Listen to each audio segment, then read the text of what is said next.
Sit on your bed one day and ask yourself, what remarkably stupid things am I doing on a regular basis to absolutely screw up my life? And if you actually ask that question, but you have to want to know the answer, right? Because that's actually what asking the question means. It doesn't mean just mouthing the words. It means you have to decide that you want to know. You'll figure that's out so fast it'll make your hair curl. There's no better pathway to self-realization and the ennoblement of being than to posit the highest good that you can conceive of and commit yourself to it. And then you might also ask yourself, and this is definitely worth asking, is do you really have anything better to do? And if you don't, well, why would you do anything else? If you orient yourself properly and then pay attention to what you do every day, that works. And I actually think that that's in accordance with what we have come to understand about human perception, because what happens is that the world shifts itself around your aim, because you're a creature that has an aim. You have to have an aim in order to do something. You're an aiming creature. You look at a point and you move towards it. It's built right into you. And so you have an aim. Well, let's say your aim is the highest possible aim. Well then, so that sets up the world around you. It organizes all of your perceptions. It organizes what you see and you don't see. It organizes your emotions and your motivations.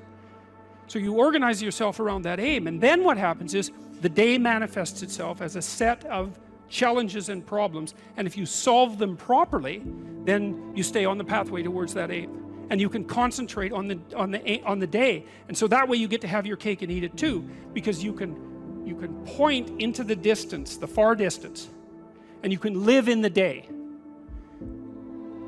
And it seems to me that that makes every moment of the day supercharged with meaning. That's how, because if everything that you're doing every day is related to the highest possible aim that you can conceptualize, well, that's the very definition of the meaning that would sustain you in your life. Well, and then the issue is, well, back to Noah.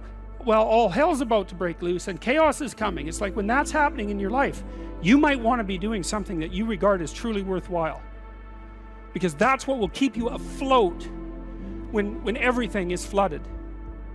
And you don't want to wait until the flood comes to start doing that, because if your ark's half built and you don't know how to captain it, the probability is very high that you'll drown.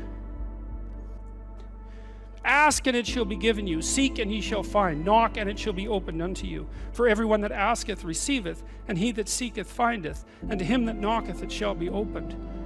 That sounded pretty optimistic again, but again, I think it's a description of the structure of existential reality, and by which I mean,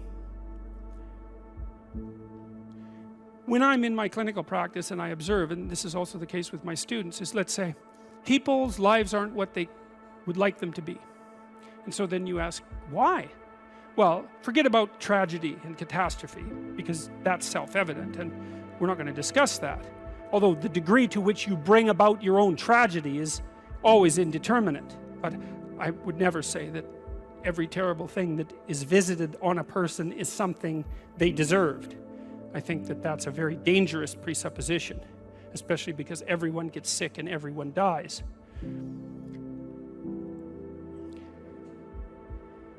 But one of the main reasons that people don't get what they want is because they don't actually figure out what it is.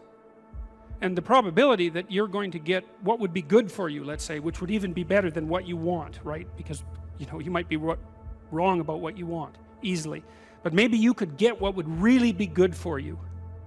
Well, why don't you? Well, because you don't try.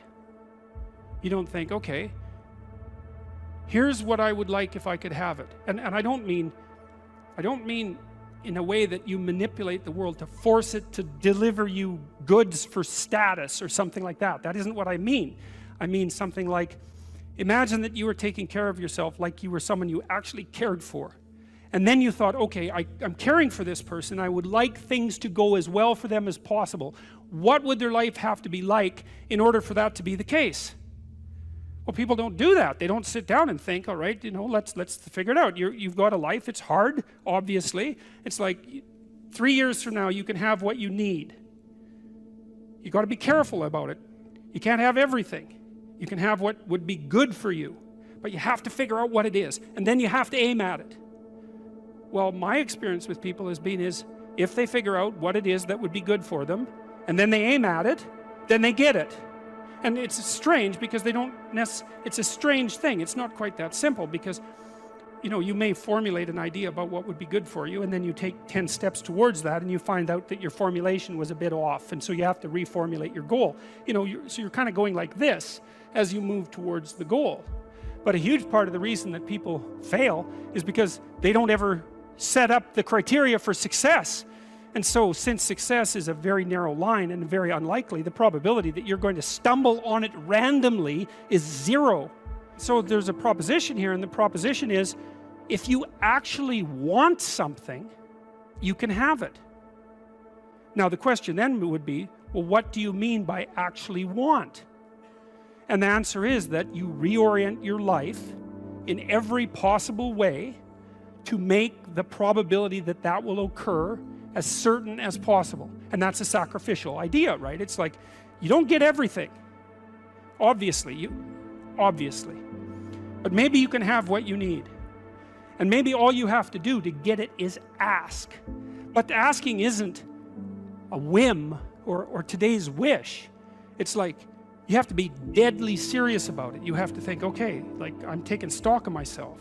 And if I was going to live properly in the world, and I was going to set myself up such that being would justify itself in my estimation, and I don't mean as a harsh judge, exactly what is it that I would aim at? And so the issue is not so much the blindness of others, even though there's as much blindness among others as there is for you. But the issue here, the advice here, the description here is, you should be concerned about what's interfering with your own vision first. And you should leave other people the hell alone in relationship to that. And so if your mode of being in the world is, if you would just act better, things would improve for me, or if you identify the evil and the catastrophe as something that's outside, that someone else needs to fix, or that someone else is responsible for, then you're not going to fix that. And you're going to remain blind to the things that you're doing and not doing that make things not go well. And so it's just better to think, all right, I'm probably blind in many, many ways. And maybe there are some ways that I could rectify that, because it's highly probable that you're blind in all sorts of ways. I mean, in fact, it's virtually certain. And so it's just more useful to think, how is it that I'm wrong in this situation?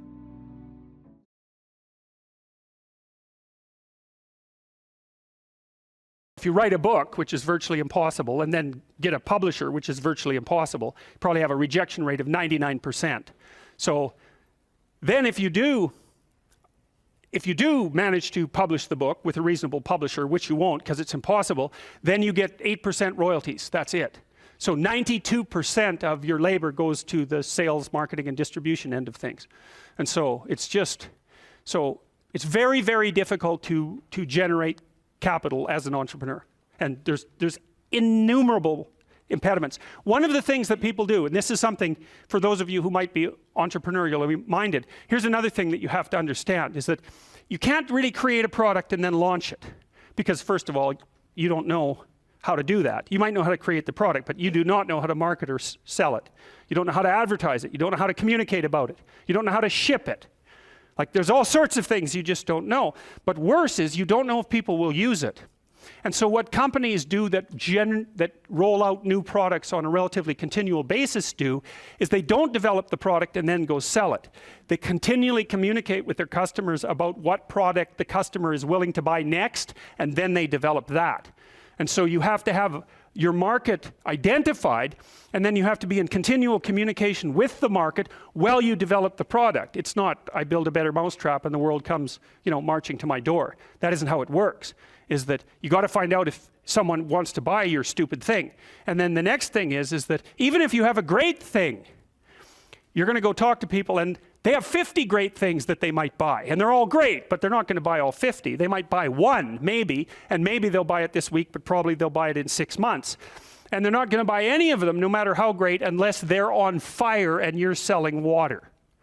because they're so busy already, right? They're so overwhelmed and preoccupied by their jobs that if you come in and you say, well, here, this is going to increase your efficiency by 20%, and here's the 3 weeks you'd have to spend doing that, and then the payoff would come in the next years, they'll say, yeah, well, I'll do that as soon as I have time.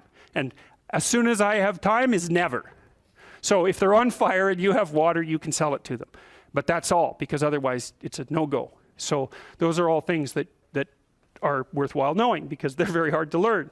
And so, and very comically, I mean, if you would have told me when I first started developing these tests that one of the reasons corporations wouldn't buy them was because they worked, that I would have just thought, really? I mean, come on, really? That's really the reason? It's like, yeah, that's the reason. God.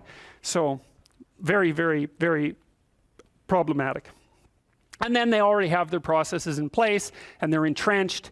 And then the next problem is, you know, you haven't got any customers. I think I told you that before. You don't have any customers, and you show them the statistics, but they can't understand the statistics, and they also have 200 other people selling them things, and 50 of them are crooks, so they're just lying about what they're doing, and they can't tell the difference between the liars and the people who are telling the truth, and so they can't understand the statistics for themselves, and they can't verify them anyways. So what they ask you is, who else is using it? And if the answer is, well, everybody, then you don't even have to do the sale because you're already rich. And if the answer is nobody, then they're going to say, well, why is nobody using this? You say, well, it's the hottest thing that's come along. And they think, well, I'm not going to be the sucker who gets painted, you know, red and fired because this failed. That they do not think this might make me succeed.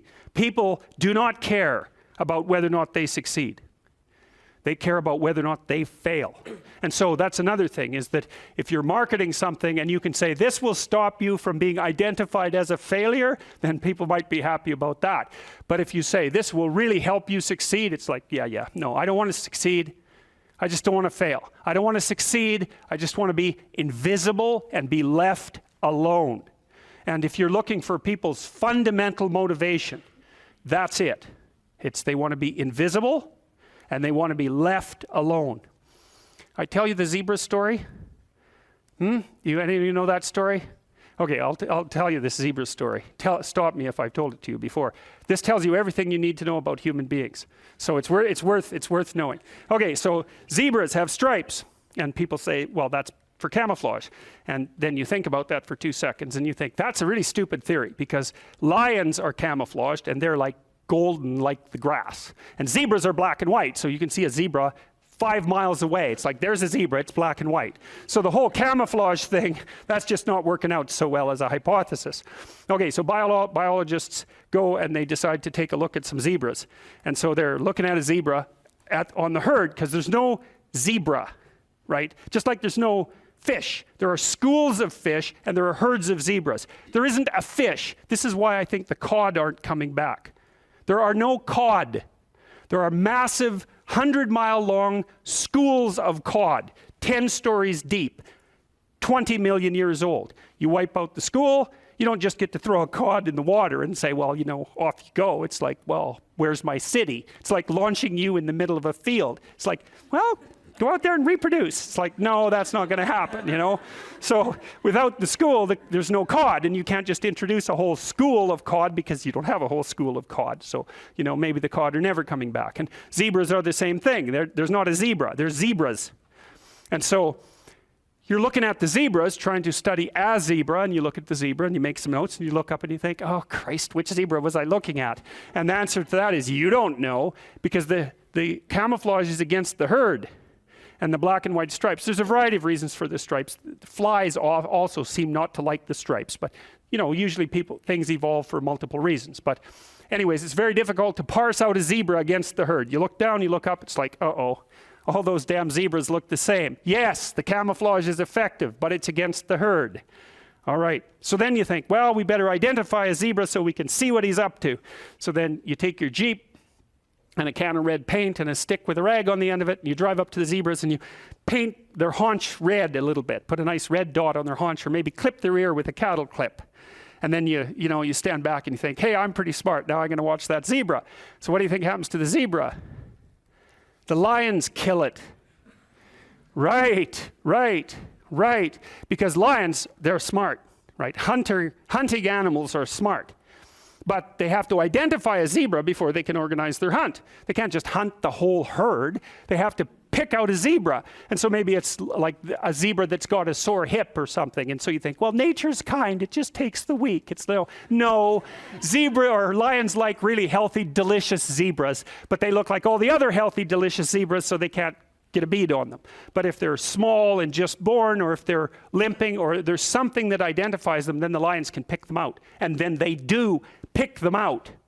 And so the rule for human beings is, keep your damn stripes on so the lions don't get you.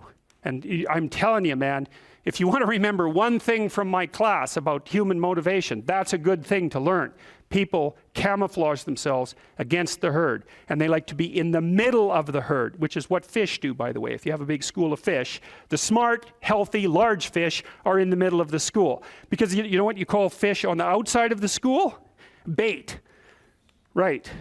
So that's what people are doing. They're trying to move into the middle of the herd all the time. And the herd moves around, or the school moves around, and people are going, well, I'm in the middle. I'm staying in the middle here. So I've got this protective ring of people around me so the predators don't pick me out and do me in. So, okay, so that's part of the reason why I said, well, you can't sell something to someone for success.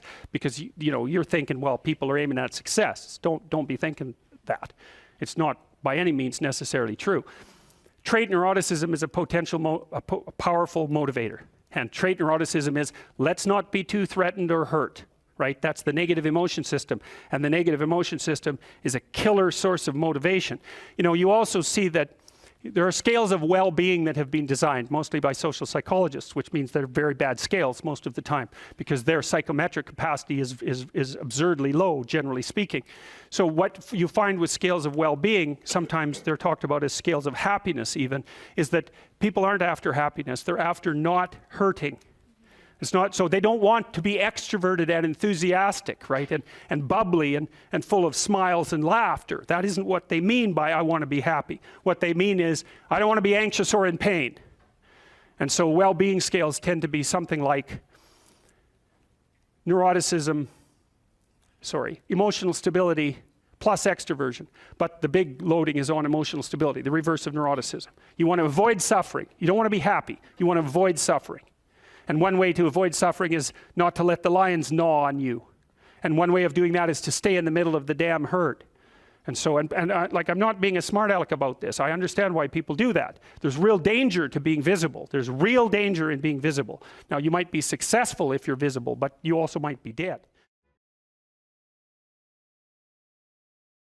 If you ask a disagreeable person what he wants, say, or she wants, they'll tell you right away. They know. It's like, this is what I want, and this is how I'm going to get it. But agreeable people, especially if they're really agreeable, are so agreeable that they often don't even know what they want, because they're so accustomed to living for other people and to finding out what other people want and to trying to make them comfortable and so forth, that it's harder for them to find a sense of their own desires as they move through life. And that's not, look, there's situations where that's advantageous, but it's certainly not advantageous if you're going to try to forge yourself a career. That just doesn't work at all. And so, even though on average men and women aren't that much different in terms of their levels of agreeableness by the group, if you go out and you look at the extremes, they're very different. So all of the most agreeable people are women, and all of the most disagreeable people are men. And the thing is, the extremes are often what matter, rather than what's in the middle. And so one of the ways that's reflected in society, by the way, is there's way more men in prison. And the best personality predictor of being imprisoned is to be low in agreeableness. It makes you callous. Now you might think, well, what's the opposite of compassion and politeness? And the answer to that is, I think it's best sort of conceptualized as a trading game. So let's say that we're going to play repeated trading games. And if you're very agreeable, then you're going to bargain harder on my behalf than you're going to bargain on your own behalf. Whereas if you're very disagreeable, you're going to do the reverse. You're going to think, I'm in this trading game for me, and you're going to take care of your own interests. Where an agreeable person is going to say, no, at best, at worst, this has to be 50-50, but I'd like to help you every way I can. One of the things you have to be careful of if you're agreeable is not to be exploited, because you'll line up to be exploited. And I think the reason for that is because you're wired to be exploited by infants. And so that just doesn't work so well in that actual world. And one of the things that happens very often in psychotherapy, you know, people come to psychotherapy for multiple reasons, but one of them is they often come because they're too agreeable. And so what they get is so-called assertiveness training, although it's not exactly assertiveness that's being trained. What it is the ability to learn how to negotiate on your own behalf. And one of the things I tell agreeable people, especially if they're conscientious, is say what you think. Tell the truth about what you think. There's going to be things you think that you think are nasty and harsh, and they probably are nasty and harsh, but they're also probably true. And you need to bring those up to the forefront and deliver the message. And it's not straightforward at all, because agreeable people do not like conflict. Not at all. They smooth the water. You know, and you can see why that is in accordance with the hypothesis that I've been putting forward. You don't want conflict around infants. It's too damn dangerous. You don't want fights to break out. You don't want anything to disturb the relative peace. You know, and if you're also more prone to being hurt physically and perhaps emotionally, you're also maybe loath to engage in the kind of high-intensity conflict that will solve problems in the short term, because it takes a lot of conflict to solve problems in the short term. And, you know, if that can spiral up to where it's dangerous, which it can if it gets uncontrolled, it might be safer in the short term to keep the waters smooth and to not delve into those situations where conflict emerges. The problem with that is it's not a very good medium to long-term strategy, right? Because lots of times there are things you have to talk about, because they're not going to go away. And the advantage to having a well-socialized disagreeable person is that they really don't let much get in their way. So if you can get a kid who's disagreeable socialized, that person can be quite the creature, you know, because they're very forward-moving in their nature and very difficult to stop.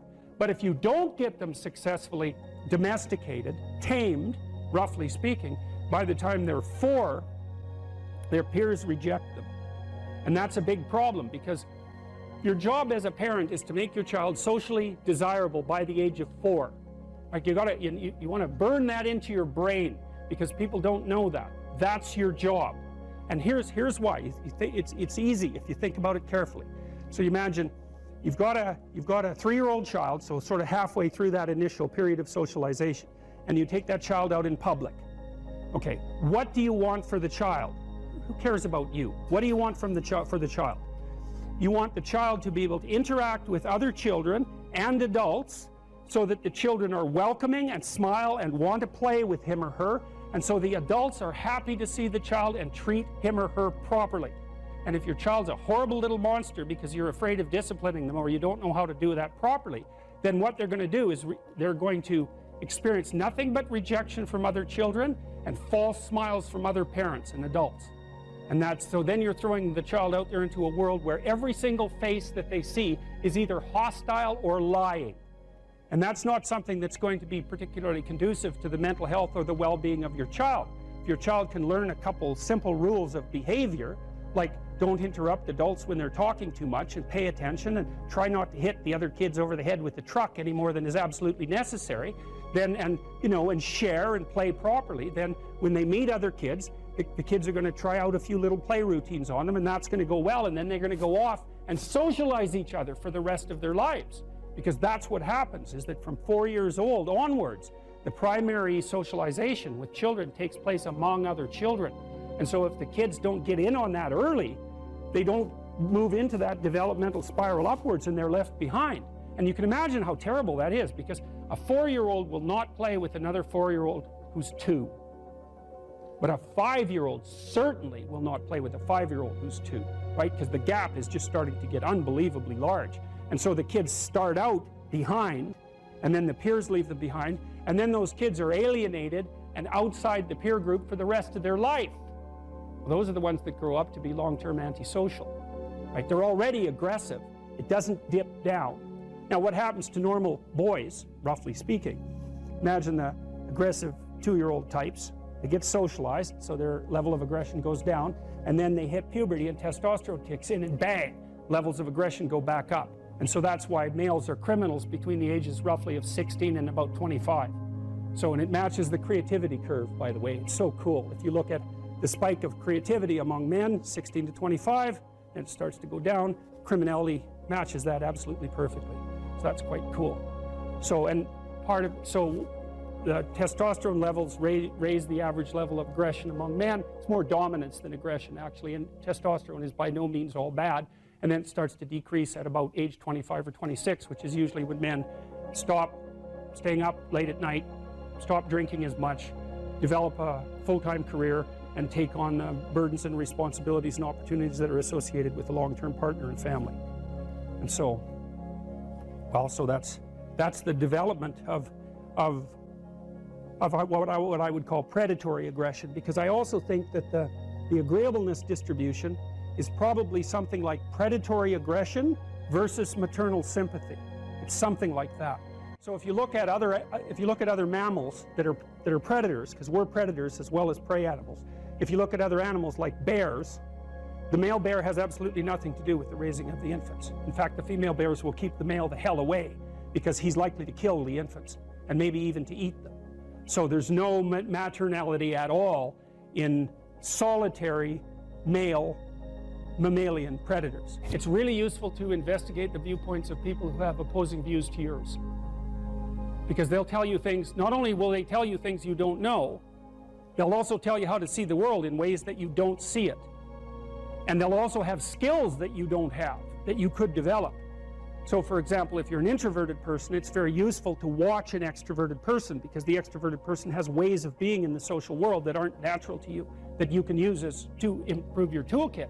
And if you're disagreeable, one of the best things to do with disagreeable people, especially if that's alienating them from other people, for example, because it can, you know, people treat you like you're a selfish, arrogant son of a, maybe that's because you are. It's like, okay, so what do you do about that? One of the most promising treatments, let's say, for that is get the person to do something for someone else once a day, just as a practice, and learn how to do it. Maybe you can wake the circuit up, you know, if you think that it's lying dormant in you, which is probably right.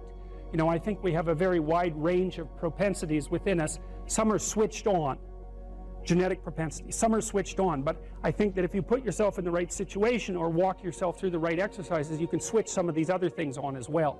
But it takes work and dedication and discipline. I would say, generally speaking, if you want to adapt yourself properly to life, you should find a niche in the environment that corresponds with your temperament. Right? You shouldn't work at cross purposes to your temperament because it's just too damn difficult. But having done that, then you should work on developing the skills and viewpoints that exist in the space opposite to your personality, because that's where you're fundamentally underdeveloped. And that way I think you can extend out your temperamental capability across a wider range. And to me, that's roughly equivalent as bringing a richer toolkit to each situation. You know, so if you're hyper extroverted, you should probably learn to shut up at parties now and then and listen just to see what's going on, to see if you can manage it, you know. And if you're introverted, well, then you should learn how to speak in public and to learn how to go to parties without hiding in the corner and saying nothing to anyone. You know, and if you're agreeable, then you need to learn how to be disagreeable so people can't push you around. And if you're disagreeable, you need to learn how to be agreeable so that you're not an evil son of a bitch. So, and the same thing applies even in the conscientious domain. It's like if you're too conscientious, you need to learn to relax and let go a little bit. And if you're unconscientious, it's time, like, get out the Google Calendar, man, and start scheduling your day, right? And beat yourself on the back of the head with a stick until you're disciplined enough so that you can actually stick to something for some length of time and not living in absolute squalor, which is something that would characterize someone who's very disorderly, for example, because they don't notice. It doesn't bother them, disorder. It's like, maybe they can see it, but it doesn't have any emotional valence, and so it doesn't have any motivational significance. You know, so the other thing you might want to think about too, if you're choosing a partner, is try not to choose someone who's too distant from you on the temperamental variables, because you're going to have a hard time bridging the gap. You know, it's hard for an introverted person and an extroverted person to coexist. And it's really hard for an orderly person and a disorderly person to coexist, because they will drive each other nuts. Why don't you pick up? Why are you so obsessed by it? That's the basic argument, you know. So it's useful to know about your temperament so that you can negotiate the space with your partner as well. And I don't think you should try to find someone who's exactly the same as you, because then you don't have the benefits of the alternative viewpoint. But you got to watch it, because you may hit irreconcilable differences of various sorts. And I've seen that most particularly among couples who are high and low in openness. That's a rough one. And also high and low in conscientiousness. That's another rough one, because they just cannot see how the other person sees the world at all. The internal problem is, how do you deal with tragedy and malevolence? And you can say, well, I'm not prepared. It's like, yeah, fair enough. Unsurprising, especially if you were overprotected as a child. It's not a good idea to overprotect your kids, because the snakes are going to come into the garden no matter what you do. And so then you, instead of trying to keep the damn snakes away, what you do is you arm your child with something that can help them chop them into pieces and make the world out of them. So that the trick for human thriving in the face of suffering and malevolence is strength, not protection. It's a completely different idea. We also know this clinically. We know, for example, that if you treat people with exposure therapy for agoraphobia, which is, roughly speaking, the fear of chaos, I would say, the fear of everything, you don't make them less afraid. You make them braver. It's not the same thing. Because with an agoraphobic, see, what happens to them is the fall.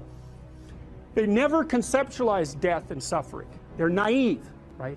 It never enters the theater of their imagination, and it's because they're protected from it.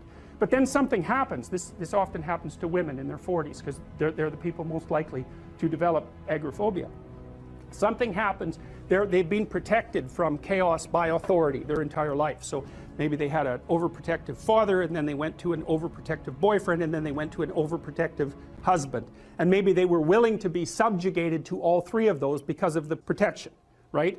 So that's the bargain. They stay weak and dependent, and maybe they have to, because that's the only way they can appeal to the person who's hyperprotective. But the price they pay for that is that they're not sufficiently competent. And then something happens in their life, often in their 40s. They develop heart palpitations, maybe as a consequence of menopause. Their heart starts to beat erratically, and they think, oh no, death. It's like, well, who are you going to talk to about that? Right? There's no protection from authority for that. Or maybe their friend gets divorced, or maybe their sister dies, or something like that. It brings up the specter of mortality, and maybe the specter of malevolence and mortality, and it brings it up in a way that authority, recourse to authority, cannot solve. And so then they have panic attacks. What happens? They go out, they get afraid, they feel their heart beating, then they get afraid of their heart beating because they think, oh no, I'm going to die, and they think, oh no, I'm going to die, and I'm going to make a fool of myself while I'm doing it and attract a lot of attention. So the two big fears come up: mortality and social judgment. And then they have a panic attack. It's like fight or flight's gone out of control. Very, very unpleasant. Then they start to avoid the places they've had a panic attack. Then they end up not being able to go anywhere. So then Tiamat has come back, right? A huge monster, a little victim. And so what do you do with them? Well, there's no saying, no, there's no Tiamat. That's done, right? Their naivety is over. They've had a direct contact with the threat of mortality and social judgment. They've met the terrible mother, and they've met the terrible father. And there's no going back. There's no saying, oh, the world is safe. It's not safe. Not at all. It's not safe. The fact that you think it's safe means that you were living in an unconscious bubble that was sort of provided to you by your culture. It's a gift. And now that's been shattered. And so now what do you do? Well, the answer is you retreat until you're in your house and there's nowhere you can go. You're the ultimate frozen rabbit, right? And your life is hell because you can't function. The alternative is, let's take apart the things you're afraid of. Let's expose you to them, carefully and programmatically. And then you'll learn that you're actually tougher than you think. You never knew that. And maybe you didn't want to take on the responsibility because, people play a role in their own demise, so to speak. When you had opportunity to go out and explore or withdraw because you were afraid, you chose to withdraw because you were afraid. So it's not only that you were overprotected often, it's that you were willing to take advantage of the fact that you were overprotected and run back there whenever you had the opportunity. So maybe you're a kid in the playground, right, and you're having some trouble with other kids, and in the back of your mind, I should deal with this myself. But you go and tell your mom and get her to intervene, and you know that that's not right. You know that you're breaking the social contract, but it's easier, and so that's what you do. You run off to an authority figure and hide behind the Great Father, roughly speaking. Well, the problem with that is you don't learn how to do it yourself. So then you have to relearn it painfully when you're 40. So then you take people out. You say, well, what are you afraid of? Rank it from 1 to 10. So 10 is, we'll make a list of 10 things you're afraid of. The thing you're least afraid of we'll call number 10. So we'll start with that. Okay, well, I'm afraid of elevators. Okay, well, let's look at a picture of an elevator. Let's have you imagine being in an elevator. Let's go out to an elevator and let you watch the terrible jaws of death open, because that's how you're responding to it symbolically, right? And you're going to do that at the closest proximity you can manage. You find out, you go do that, it works. You're nervous as hell, especially from an anticipatory perspective. Shaking. You go out, you stop, you watch it happen, and you actually calm down. You do that 10 times and it no longer bothers you. Well, what you've learned that you didn't die, but more importantly than that, you've learned that you could withstand the threat of death. That's what you've learned. And then you move a little closer, and then you move a little closer, and then you move a little closer, and finally you're back in what's no longer the elevator from a symbolic perspective. It's a tomb, right? It's a place of enclosure and isolation. And you learn, turns out I can withstand that. And then you're much more together, much more confident. And that's often one of the things that often happens in situations like that. I've seen this multiple times, is that if you run someone through an exposure training process like that and toughen them up, they'll often start standing up to people around them in a way they never did before, because they wouldn't stand up for themselves before, because they weren't willing to undermine the protection. See, if you're protecting me, I can't bother you, because I can't afford to forsake your protection. So if I'm going to play that game, I'm going to hide behind you, then I can't challenge you. So that's no good, because that's sometimes why people, you see this with guys very frequently, they're still deathly afraid of their father's judgment when they're in their 30s or 40s. It's like, well, why? No, because they still want to believe that there's someone out there that knows. And so they're willing to accept the subjugation, because it doesn't force them to challenge the idea that there's someone out there that knows. Because that's the advantage of having your father as a judge, right? Because he knows. Well, what if he doesn't?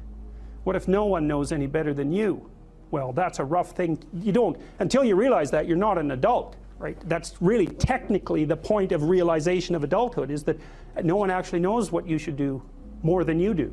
I mean, it's a horrible realization, because what the hell do you know? It's a terrible realization, and people will often pick slavery, permanent slavery, to the spirit of the Great Father, let's say, over that realization, and it's completely understandable. But the problem with it is that there's more to you than you think, and so if you continue to hide behind that figure, then you never have a chance to understand that there's more to you than you think, far more to you than you think. Maybe there's enough to you so that you can actually withstand the threat of mortality without collapsing. Maybe even withstand the threat of malevolence without collapsing.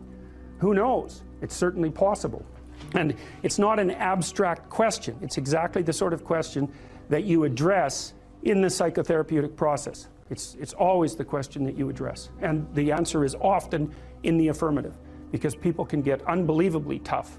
And you know that because people work in emergency wards in hospitals, right? Or they work in palliative care wards, or they work as mortuary assistants. I mean, these people have bloody rough jobs, you know, or they're on the front line of police investigation into, you know, heinous child abuse crimes, and so they're confronting malevolence on a regular basis. And, you know, those are very stressful jobs, but people do them. And some people do them without even being damaged by them, although that's a harder thing, because you can see horrible things, you know, things you'll never forget.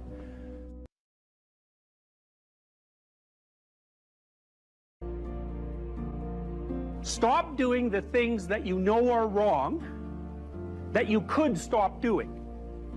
Right? So it's a fairly limited attempt. First of all, we're not going to say that you know what the good is or what the truth is in any ultimate sense. But we will presume that there are things that you're doing that for one reason or another you know are not in your best interests. There's something about them that you just know you should stop. They're kind of self-evident to you. Other things you're going to be doubtful about. You're not going to know which way is up and which way is down. But there are things that you're doing that you know you shouldn't do. Now, some of those you won't stop doing for whatever reason. You don't have the discipline, or maybe there's a secondary payoff, or you don't believe it's necessary, or it's too much of a sacrifice, or you're angry or resentful or afraid. Who knows? So forget about those for now. But there's another subset that you could stop doing. It might be a little thing. Well, that's fine. Stop doing it and see what happens. And what'll happen is your vision will clear a little bit. And then something else will pop up in your field of apprehension, that you will also know you should stop doing, and that you could stop doing, because you've strengthened yourself a bit by stopping doing the particular stupid thing that you were doing before. That just puts you together a little bit more. And you can do that repeatedly for an indefinite period of time. And you know, that doesn't necessarily mean that you're going to ever be able to formulate a clear and final picture of what constitutes the truth and the good, but it does mean that you'll be able to continually move away from what's untruth and what's bad. And you know, that's not a bad start. You have to treat yourself like you matter, because if you don't, then you don't take care of yourself, and you become vengeful and cruel, and you take it out on people around you, and you're not a positive force. None of that's good. So you suffer more, and so does everyone around you. And there's a malevolence that enters into it. None of that's good. So that's what happens if you don't treat yourself like you matter. And then, well, what happens if you don't treat other people like they matter? Well, you lie to them, you cheat them, you steal, you enter into impulsive relationships with them. They can't trust you. That doesn't go anywhere. They don't like you. You end up alone at best, and maybe like incarcerated at worst. Like, that doesn't work. And so you watch the people around you who thrive, regardless of what they say. They act out the proposition that everyone matters. And then you have a functional society. And I think, okay, well, if when you act out the proposition that everyone matters, you have a functional society, maybe that's evidence that that proposition is true. It's like, I think it's true. It's unbelievable how little genuine encouragement many people need, and how they had none. No one ever said to them, and meant it, it's not okay for you to be a weak loser. It's not okay. And the reason it's not okay is because you could be way more than that. And it's a crime, an ethical crime, for you to allow all that necessary potential to go to waste. It hurts you, it hurts your family, it hurts the world. Really, really, it does. And people think, oh, okay, I get it. And they do get it, because they know at some level.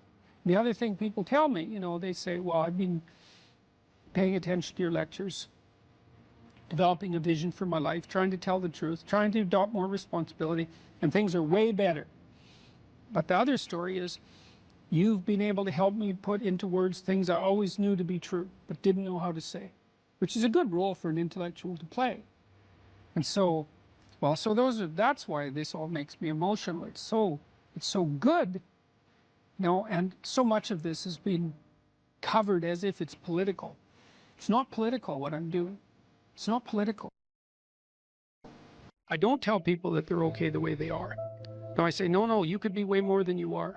And they're relieved about that, you see, because if you're in a dark and terrible place and someone says you're okay the way you are, then you don't know what to do about that. It's like, no, I'm not. I'm having a terrible time, and I'm hopeless. You're okay the way you are.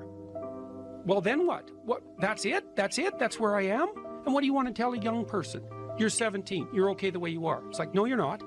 You got 60 years to be better, and you could be way better. You could be incomparably better across multiple dimensions. And in pursuing that better, that's where you'll find the meaning in your life. And that will give you the antidote to the suffering. People have asked me in my book why I wrote it as an antidote to chaos, you know, because, well, there isn't anything technically wrong with chaos. Chaos is a place of great potential. Well, the question is, what's the proper balance between chaos and order? Chaos, potential, and order. Well, the answer is, look, when you're a kid, you're all potential. It's chaotic potential. It can manifest itself in any number of ways. And maybe you don't want to give that up. So you're like Peter Pan. You want to be a kid forever because you don't want to give up the potential. And you look out in the world and all you see are Captain Hooks, you know, who've lost a hand, who are chased by death because that's the clock in the crocodile. It's already got a taste of him. He's terrified by death and he's a tyrant. Well, I don't want to grow up to be that. So I won't be disciplined at all. Well, that's no good, because the way the potential transforms itself into actuality is through discipline. And so then you, as you said, this is the trick though. You have to pick a path of discipline. What path of discipline you have to pick is a different issue. So there could be a rule. The rule might not be follow this rule. The rule might be you have to follow some rules. So it's a meta rule. And the meta rule is you have to discipline yourself. And the issue is, well, how? That's not really the relevant question. You can pick a disciplinary path. That's why I often tell my clients, especially young people, they say, well, I don't know what to do. It's like, that's okay. Nobody does. Go do something. Do the best thing that you can think of. Put the best plan you have into practice. It's not going to be perfect, and it will change along the way. But it will change partly because you become disciplined pursuing the path. And as you become disciplined, you become wiser. And as you become wiser, you become able to formulate better and better plans. So you can start vaguely and confused and develop a plan that's not so great, and you start to implement it, and then you accrue incremental wisdom as you implement your flawed plan, and that enables you to fix the plan. And so that's part of that process of incremental self-improvement as well. You don't want someone else's fate. Man, your fate's enough, and your adventure's enough. It's plenty. It's more than you can ever fully realize. And so that's also part of the reason that we all believe that the individual has some intrinsic dignity. It's, don't be so sure that your position and your room is so damn trivial. It might be your attitude towards it that's trivial. And if you're in dire straits and dire circumstances, just look at how much opportunity you have to make things better. Compare yourself to who you were yesterday and not to who someone else is today. The same basic idea, right, is that you have to get your markers for success right, because otherwise you can end up in the situation you described, which is that, like, there's always people out there who are doing far better than you on pretty much anything you want to imagine. And if all you're doing is seeing yourself in their reflected light, let's say, then it's going to be pretty damn dismal. But it's not a good comparison, because you shouldn't just compare.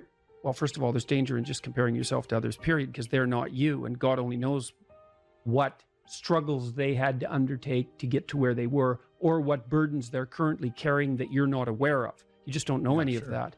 But you can certainly contrast yourself with yourself, and that's a lot better. It is the only way. Well, it's also the only way of really measuring anything approximating proper improvement. You can actually tell when you're a little better than you were yesterday. Right. So, and you can actually do that. That's another thing that's so interesting about it, is that you can actually make yourself a little better in some way, pretty much. Well, I don't know if it's at every moment, but you can certainly do it every day. It's funny. I mean, you know, obviously, if you have a problem and you think about it, you can think up a solution. And it's not obvious how you do that. You know, I mean, it's not like you know how you're manipulating your neurons or something. Mm-hmm. It happens of its own accord in some sense, like you can participate in it, I guess, and you can interfere with it, and it seems to take a certain amount of willpower, but it still all happens mysteriously behind the scenes.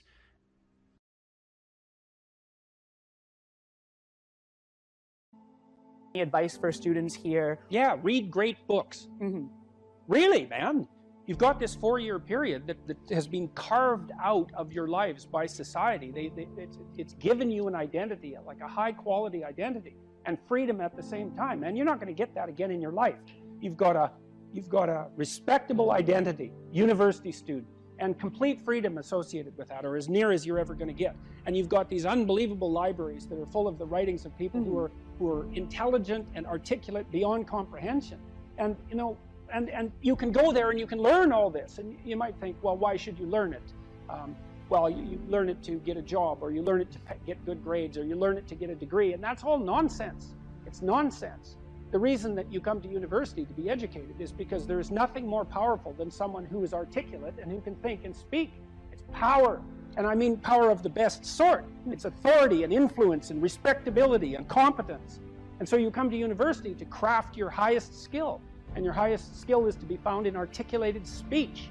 And if you're a master at formulating your arguments, you win everything. And better than that, when you win everything, everyone around you wins too.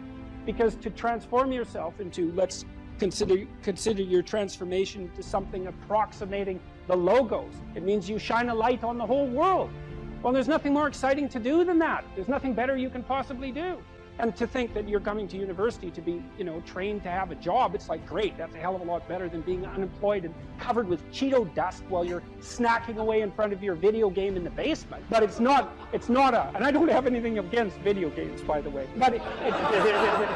but it's hardly a triumphant call to being in the world, and that's what university should be calling for. It's like, God, you people, I know what Harvard students are like. I taught here for 5 years. You people are spectacular. You're spectacular.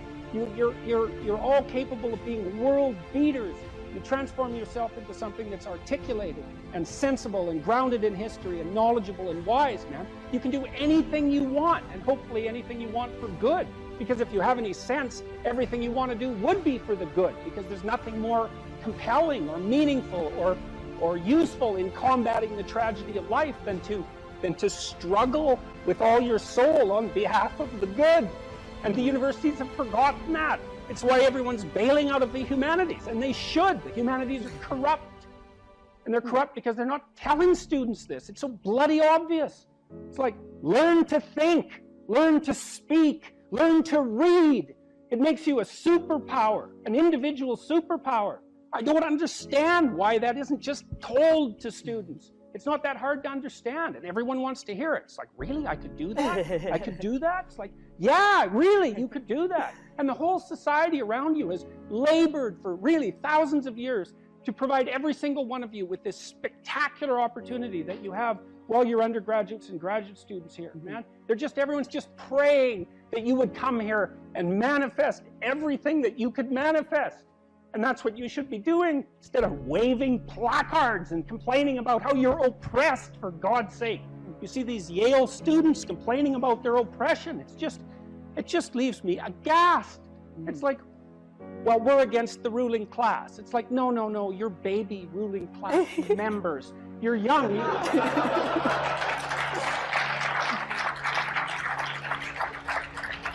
The only reason you're not rich is because you're young. You know, that's the best.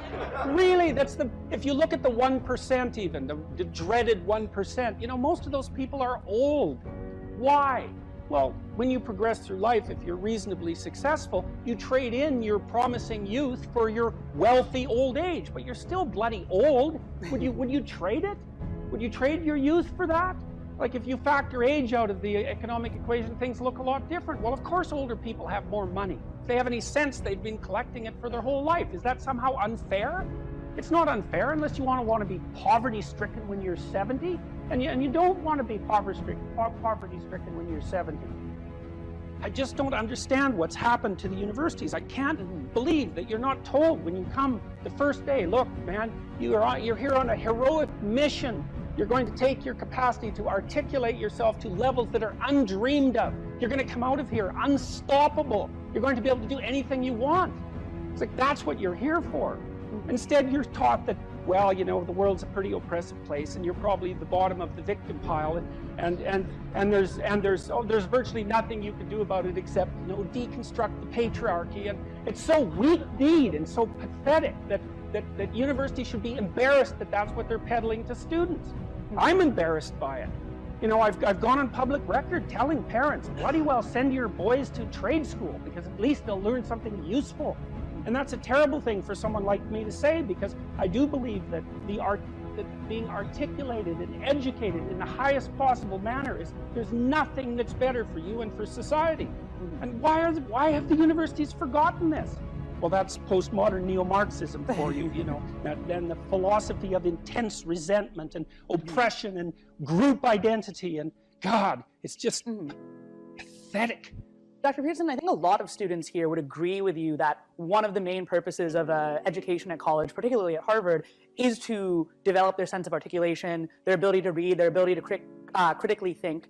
But then what comes after? Particularly at Harvard, there's a big discussion on what is a good life? What does it mean to use those skills that we get here, and then we graduate? What do we do from there? Stop unnecessary suffering.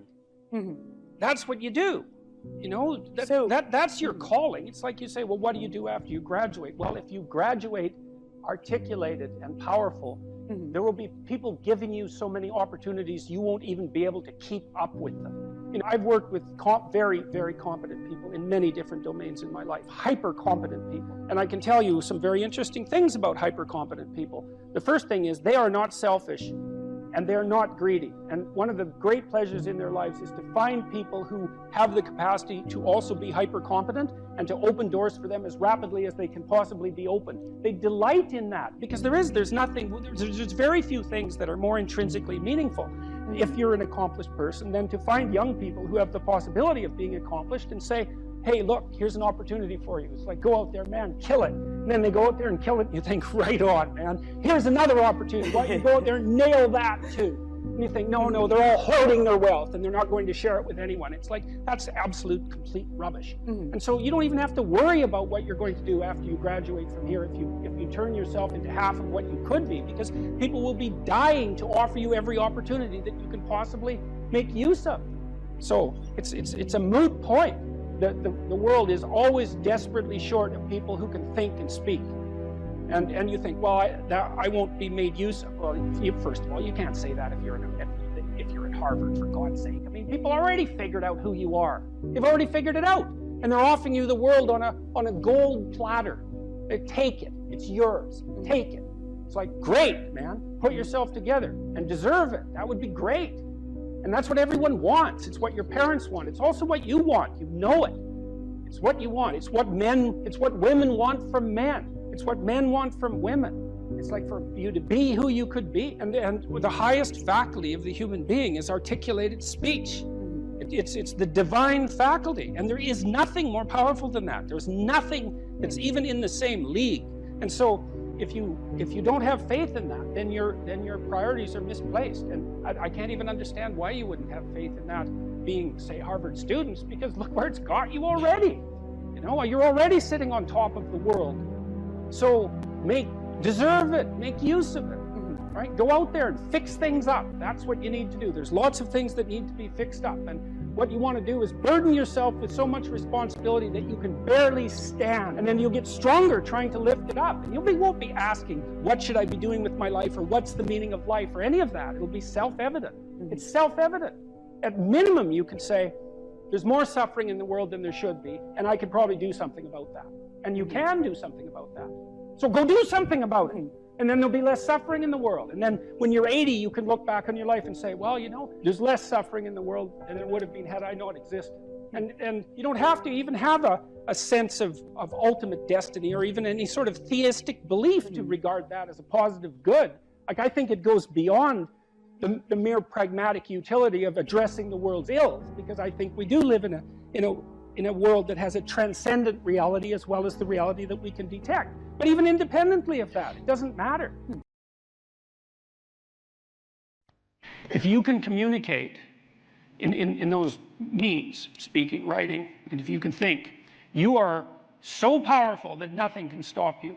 You think about it, well, what do you mean? Well, I don't care who you are. I don't care if you're a plumber or a waitress. Not that there's anything wrong with being a plumber or a waitress, because there isn't. It's like, you're going to negotiate for a raise, you're going to negotiate for a promotion, you're going to negotiate how your customers treat you, you're going to negotiate how you advertise yourself, for example, with regards to picking up customers. That's all articulated linguistic ability, the ability to express yourself. If you're good at that, you win, period. And so, right, look, there's a reason, like the children of rich people took liberal arts degrees. Why? Because the rich knew that that was the best possible training for leadership positions. And it wasn't because it was a romp through the park for 4 years and then daddy's inheritance. It was because if you learned how to communicate, you were unstoppable. You can accomplish what you want to accomplish if you're being wise about it by being eminently reasonable. That's the thing, is you can have reason on your side, and I mean reason in the best possible sense. It's like you don't have to be temperamental and impulsive in this sort of situation. You can try to put yourself together, which I would highly recommend, and then you can lay yourself open to the attacks. Now, that means you should be able to defend yourself. You should have the articulated structures at hand. You should orient yourself properly, politically and philosophically, and even physically for that matter, so that you're a force to contend with. But once you have that down, then you play it with the lightest possible hand. And that way also you have the highest probability of let's say, of changing the minds of people who are possessed by an ideology so that they can rejoin the productive political dialogue. And that's what you want. You don't want to defeat them. First of all, good luck with that. It's like, well, you've got to live with them. You can't defeat people that you live with, because there they are the next day. And if you defeat them, well, then they're defeated. And maybe that's not for the best. And second, it's not like they're happy about the fact that they're defeated. It's not like they're not going to be waiting around to find out when they can defeat you next. It's like if you're married to someone, think, well, I won that argument. It's like, no, you didn't. No, you didn't, because there that person is, waking up next to you the next day. And so if you won, you know, and they're defeated and humiliated because of it, then the probability that they're going to react properly to you, if they have any sense at all, is very low. And so what you want is you want to negotiate your way to a sustainable peace. And that's what you want to do in the political realm too, because, well, in this country, you know, there's a certain amount of polarization. I don't think it's anywhere near as bad as the media is making it out to be, as they go through their death spirals and generate clickbait like mad. Because, you know, in the US, you guys have been voting 50% Republican and 50% Democrat for what, about 20 years, right down the middle. It hasn't changed that much. But these people who are on the opposite side of the political spectrum from you, they're the people who live across the street. They're the people who live down the street. They're family members, for that matter. And you're going to have to live with them. It's like you don't want to defeat them. You want to bring them back into the reasonable political dialogue. And you do that by having a certain amount, first of all, by getting your act together so that you're a credible and admirable person, but then by having some forbearance and negotiating towards peace. There's so little emphasis in our popular culture, especially with regards to the so-called mainstream media, on discipline and responsibility, that there's a tremendous hunger for anything that pertains to that. And you have a right to be discussing that, I would say, because of your background, which, if nothing else, required a tremendous amount of discipline. Yeah, and I ended up writing a book called Discipline Equals Freedom. And I'm lucky that I wrote it when I did, because if I would have written it 2 years later, everyone would have said, oh, everyone's talking about discipline now. So yeah, discipline, absolutely. Discipline does bring you freedom in life. And that's something that I kind of figured out over time. I didn't. Well, so what do you mean by that? Like, how did you figure that out? And what do you mean by that? Because they're often, and you know, the classic sort of, what would you call it? Romantic rebel is someone who is free from excessive order, let's say. They see freedom and discipline as antithetical rather than seeing one as a precondition for the other. And so how did you learn that discipline was a precondition for freedom? If I've got the equation, how did that manifest itself in your own life? So we'll start off by saying this. And look, I was a young kid. I joined the Navy to go in the SEAL teams. I went through SEAL training. I showed up at a SEAL team 1. And when I got there, and as I look back, this is a very powerful thing, even though it's very simple. So I'm 19 years old when I show up at SEAL Team 1. I'm done with the basic SEAL training. And I have a goal in my head, which is this. I want to be a good SEAL. Mm-hmm. That's what I want to do. That's like, I don't know about anything else. This is what I want to do. I want to be a good SEAL. That's what I want. I want to be a good SEAL. Mm-hmm. And so as a 19-year-old with all kinds of energy, and we haven't talked about my childhood yet, but I was kind of like a very rebellious kid. When you talked about seeing a kid that looked like you could have handed him a club or a battle axe and he would have probably been feeling a little bit better, I was like that. I was constantly looking around for a club or a battle axe because that's what I felt like I needed to do. And it was beautiful because I was running around the woods as a young kid playing Army. And I just went and actually played Army. That's what I ended up doing. So I never really had to force myself into some mold that I didn't want to be into.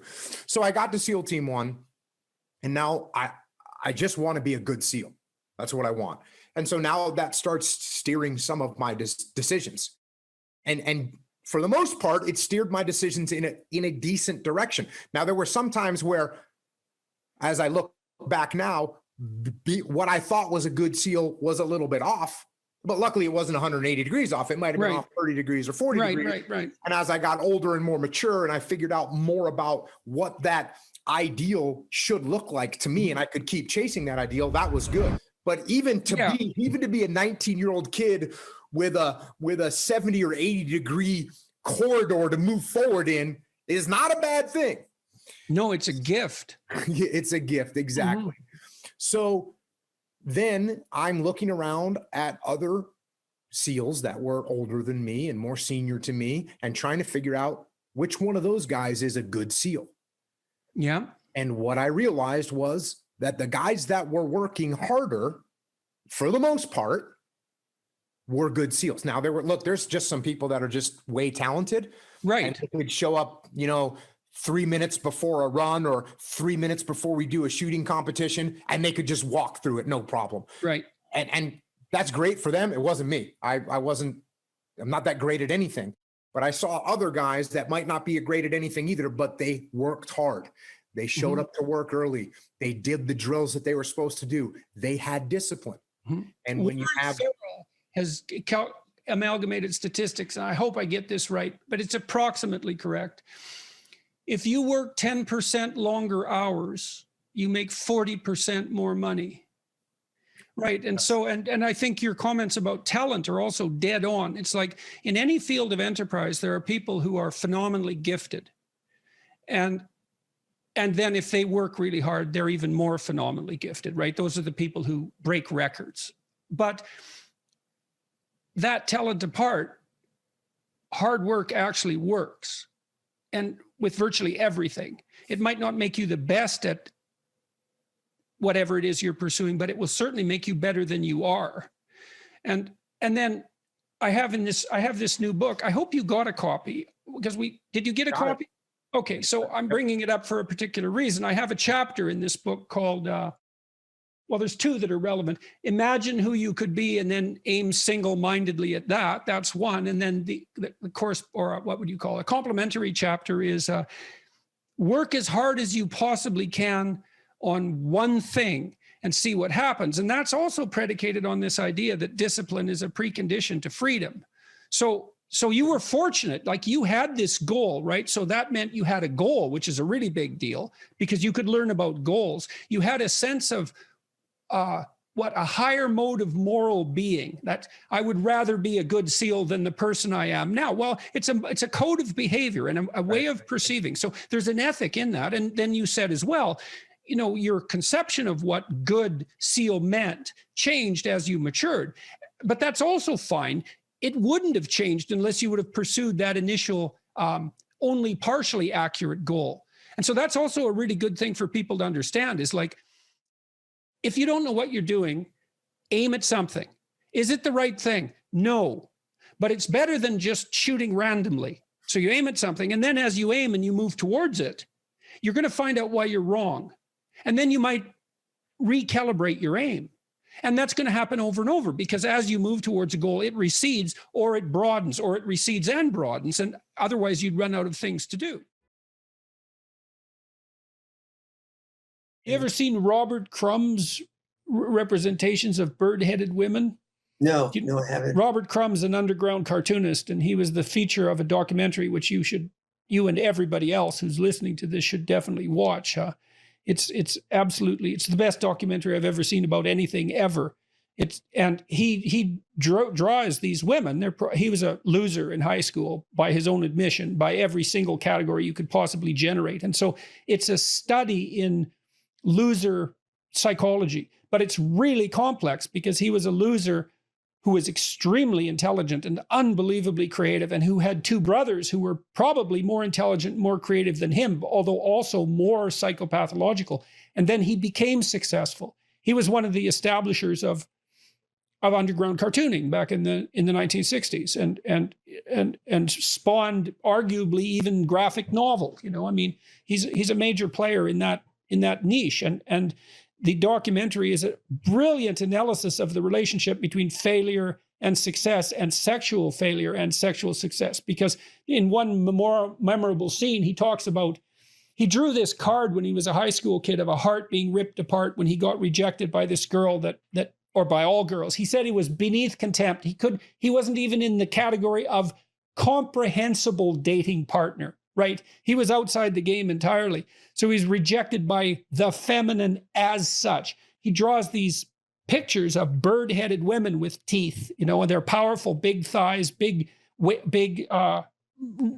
rear end, like powerful, physically powerful, intimidating women, like mothers. Draws sometimes these characters of little tiny men climbing up the legs of these huge tree-like women, but they're very aggressive and domineering. And the reason for that, at least in part, is because every woman he ever approached was rejecting and aggressive in the extreme, treated him with nothing but contempt. And then he says in an unbelievably memorable piece of the documentary, that all changed when I got successful. And you can just hear the resentment and the bitterness in his voice, even though it did change. And he wasn't that old when he became successful. He was in his mid-20s. You know, plenty of time to be on the outs completely and to experience life at the bottom of the male dominance hierarchy and even farther down the female dominance hierarchy, let's say, in terms of desirable men. It's called Crumb, the documentary. I would highly recommend it. And it's absolutely brilliant study. And he had an authoritarian father and an indulgent mother. And she plays a key role in the documentary. And it's awful. It's awful. It's a study in Freudian psychopathology that's deep beyond belief. I've seen it like 40 times, showing it to my classes and walking through it clip by clip. But anyways, it's a study. You don't see the world from the perspective of down and out male loser. You know, there are subcultures that sort of exist there, but this is the only examination of that place in the world I've ever seen that I thought really, really nailed it. The documentarist was a friend of the family, so and Charles' brothers, one of them ended up a sexual offender who lived on the streets of San Francisco, and the other committed suicide by drinking furniture polish when he was like 55, after being bullied terribly in high school and living in his mother's basement, essentially, for his entire life.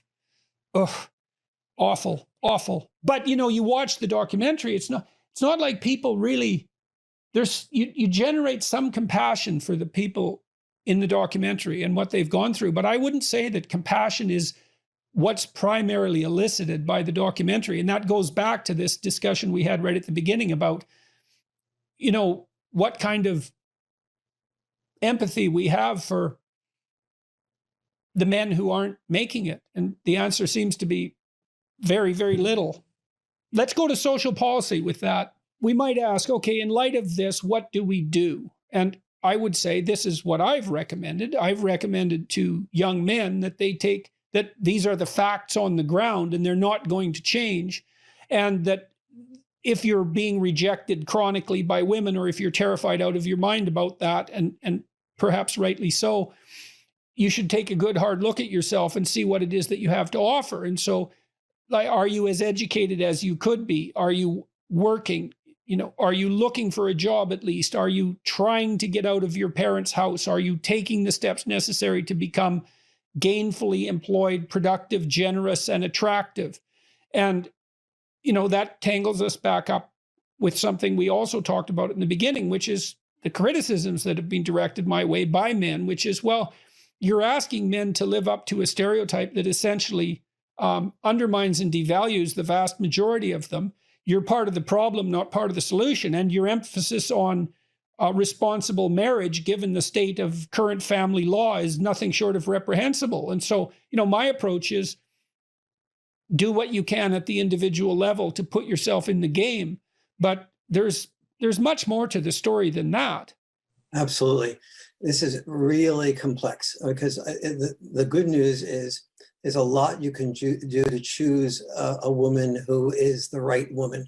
And so, for example, looking at when you both go out to dinner, is she open to paying? If she isn't paying, does she cook a dinner for you the next time around?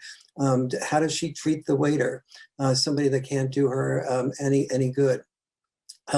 Ask her about her former relationships. how they broke up, and who was at fault. Is there any accountability and responsibility on her part? Of course, ask these same questions of yourself as well, especially about former relationships and how they broke up. And so that's so choosing the right woman is probably. And so, what are you looking for there? You're looking for generosity. You're looking for kindness down the hierarchy, right? So that's how does she treat people who are social inferiors, so to speak, at least in that context, like waiters. And then with regards to previous relationships, is she capable of some self-analysis, or is it always the guy's fault? That reminds me of that Atlantic Monthly article, one of them. I unfortunately can't remember who wrote it, but it was this woman in her late 40s detailing out all the high quality men that she had rejected, many, many, many men by her own account. And during the entire article, there wasn't any recognition whatsoever of any time when it might have been her. It was like, these 40 men didn't live up to my standards. It's like, well, after the fifth one, didn't you start thinking maybe the problem was on the other side of the dating table? But the answer was obviously no, and she was obviously still single. So what are you looking for there exactly? And why did you bring that up at that point? Well, because one of the ways that you can be involved in the game of marriage in a way that is positive is by making the choice of the woman differently than what we tend to do. Many men look at a woman, she's beautiful, and our desire to be sexual with her leads us to sort of, okay, we'll pay for dinner, we'll promise this, we'll go here, we'll go there. And yes, then, we should point out too, I just want to point out something. I talked to Randy Thornhill recently, one of the world's preeminent biologists. And before we get to thinking that this sexual attractiveness is nothing more than mere shallow-mindedness and impulsive gratification, is all the cues of sexual attractiveness are tightly associated with physical health and fecundity, which is the ability to procreate. And so even if men are blinded by beauty, which I do believe is true enough, their reasons for that at the deepest possible level still have to do with the desire to continue the human species. So it's shallow in one sense, but not in another. But your point is there are other markers that are characterological, that are more subtle, that need to be taken into account. Yes, both sexes have very huge reproductive draws. I mean, from an insect right on up through human beings, women tend to procreate and have children with the alpha male. A good example of this is buck elks. And among buck elks, the females, 85% of them will have reproduced with the male that has the biggest rack. But what it takes to get that biggest rack is an exhaustion of 30% of the minerals, nutrients, and calcium in the buck elk. So the second that he reproduces, if he doesn't get rid of his rack immediately, he's likely to die before winter sets in, and he's able to replenish the nutrients and the minerals and so on. So his rack was very productive for being able to procreate. It was very productive for being able to attract the female, but it was also his weakness. And that's very symbolic of men, that men's weakness is our facade of strength, because it was strength because we could use that rack, or not me, but the buck elks could use that rack to get rid of other predators or people that the female didn't want, to protect the female when she was creating the child, and so on. But he was also being used for being part of the next generation's benefit of producing the next generation's machine. And as you said, once we have children, we really live for the next generation. And so now then the next question becomes, as humans, do we want to create more options for ourselves? And are we at a point now where survival is mastered enough in the middle and upper middle class that we have then we are chosen merely for our success?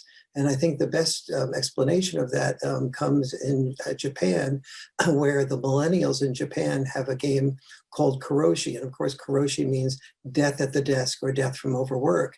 And the game, each person has a little karoshi figure, and they compete to get to the top of the ladder. It might be the political ladder, it might be the economic ladder, it might be the religious ladder. And as they compete to get to the top of the ladder, the one who gets to the top of the ladder first commits suicide, not in real life, but in the game. And the point that the Japanese millennials are communicating with each other is that that what we did to become that successful man, who was the most attracted, who was the most able to be eligible for sex and for love, is we unbecame a human doing, climbing to the top of the ladder. We unbecame a human being. We didn't even think of ourselves as a human being. That's why we're committing suicide. We have just by competing to be at the top of the ladder, we've worried about what position we wanted, working more hours, pleasing the boss, pleasing the corporation, not selling something we wanted or doing something we wanted. And we never even considered ourselves as a human being. And so now we Japanese millennials are going to start looking at the loss of ourselves as human doings, the loss of ourselves rather as human beings. And that is, and that's in my opinion, where we need to consider going. That as we have children, there's this balancing act of helping our children see the value of being that artist, that painter, that's doing what you love to do, combined with, is it creating enough income to be responsible to your family to do that? And yes, it will lose you some women, but if you're developing emotional skills and emotional intelligence, that may not attract as many women as the football player that risks his life and spinal cord injury, but it may attract the type of woman you want. And I would say you don't just have to face the reality of unjust suffering and death in your life. You have to face the reality of hell.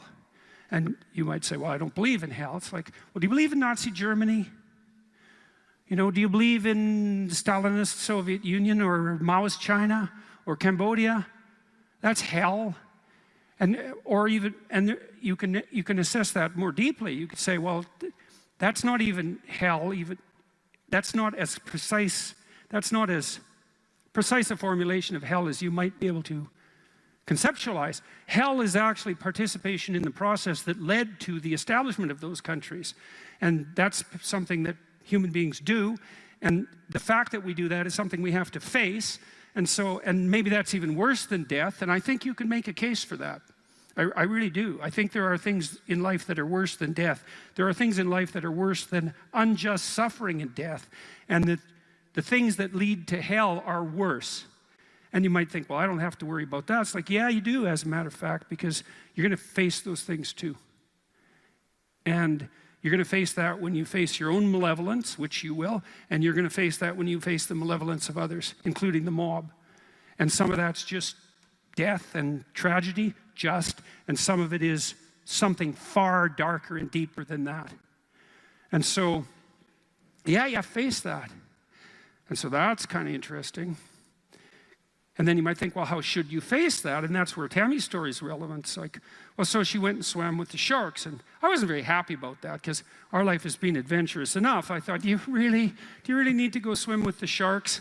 And the answer seemed to be, well, that would be an adventure. And, I don't interfere with her when she's having an adventure. She's going to go have an adventure. It's far be it for me to interfere.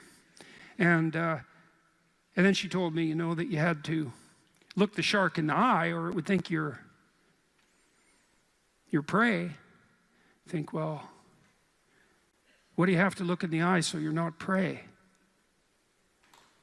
And human beings have been trying to figure that out for a long time because we're strange animals, because we're predators, but we're also prey. And so I guess at any moment you're sort of deciding, well, are you a predator? Are you the thing that's on top, or are you prey? And you're prey if you turn tail and run. And there's a psychological truth there, like a deep psychological truth. And it seems to be something like, if you practice forthright and voluntary exposure to that which terrifies and dismays you, it transforms you. And we really know this as psychologists. We even know there's more and more evidence suggesting, for example, that if you imagine you adopt this attitude of voluntary confrontation, that changes you psychophysiologically. So much of the biochemistry of motivation and emotion is transformed when you take a stressor which could be oppressive and paralyze you and cause you to withdraw, and you reverse that and you decide to advance.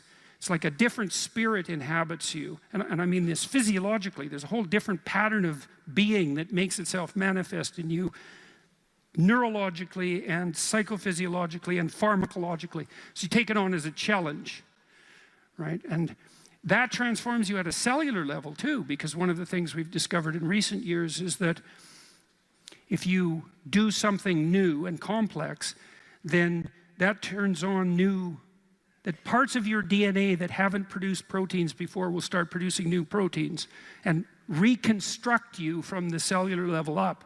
So it's a deep transformation. We have no idea how deep. And again, you could ask yourself, if you didn't withdraw in fear from anything from everything that life threw at you, who could you become?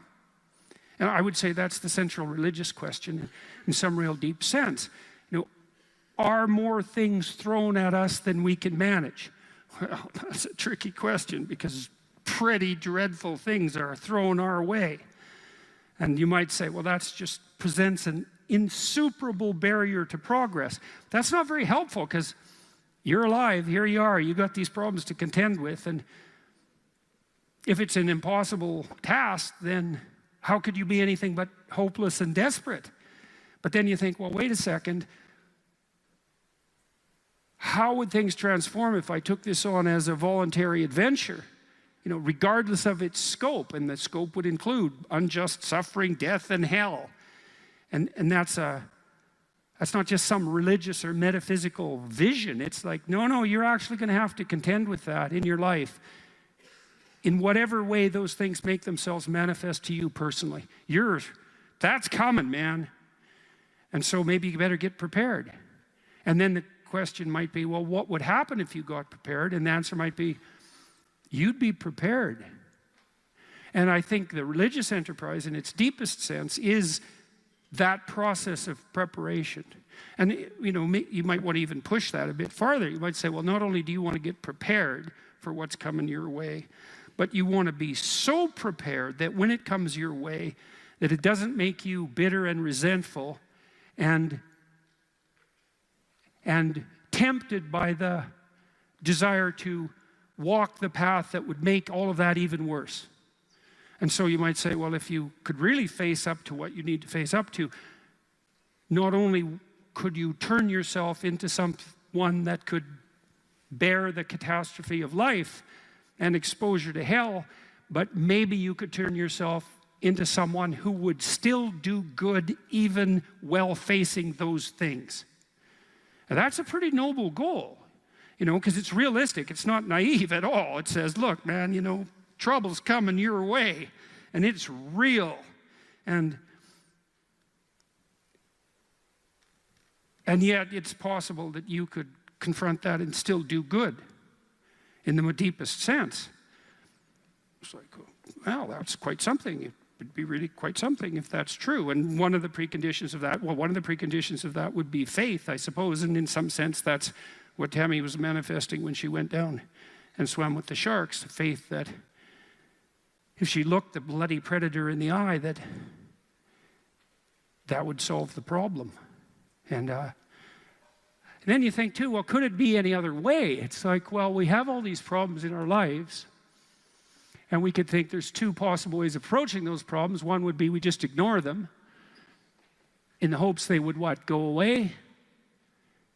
Well, and no one thinks that's, no one who isn't a child thinks that, and very few children. Nobody believes that. we know perfectly well that if you got to face something, man, you better face it. And if you're going to face it, that's probably the best pathway forward.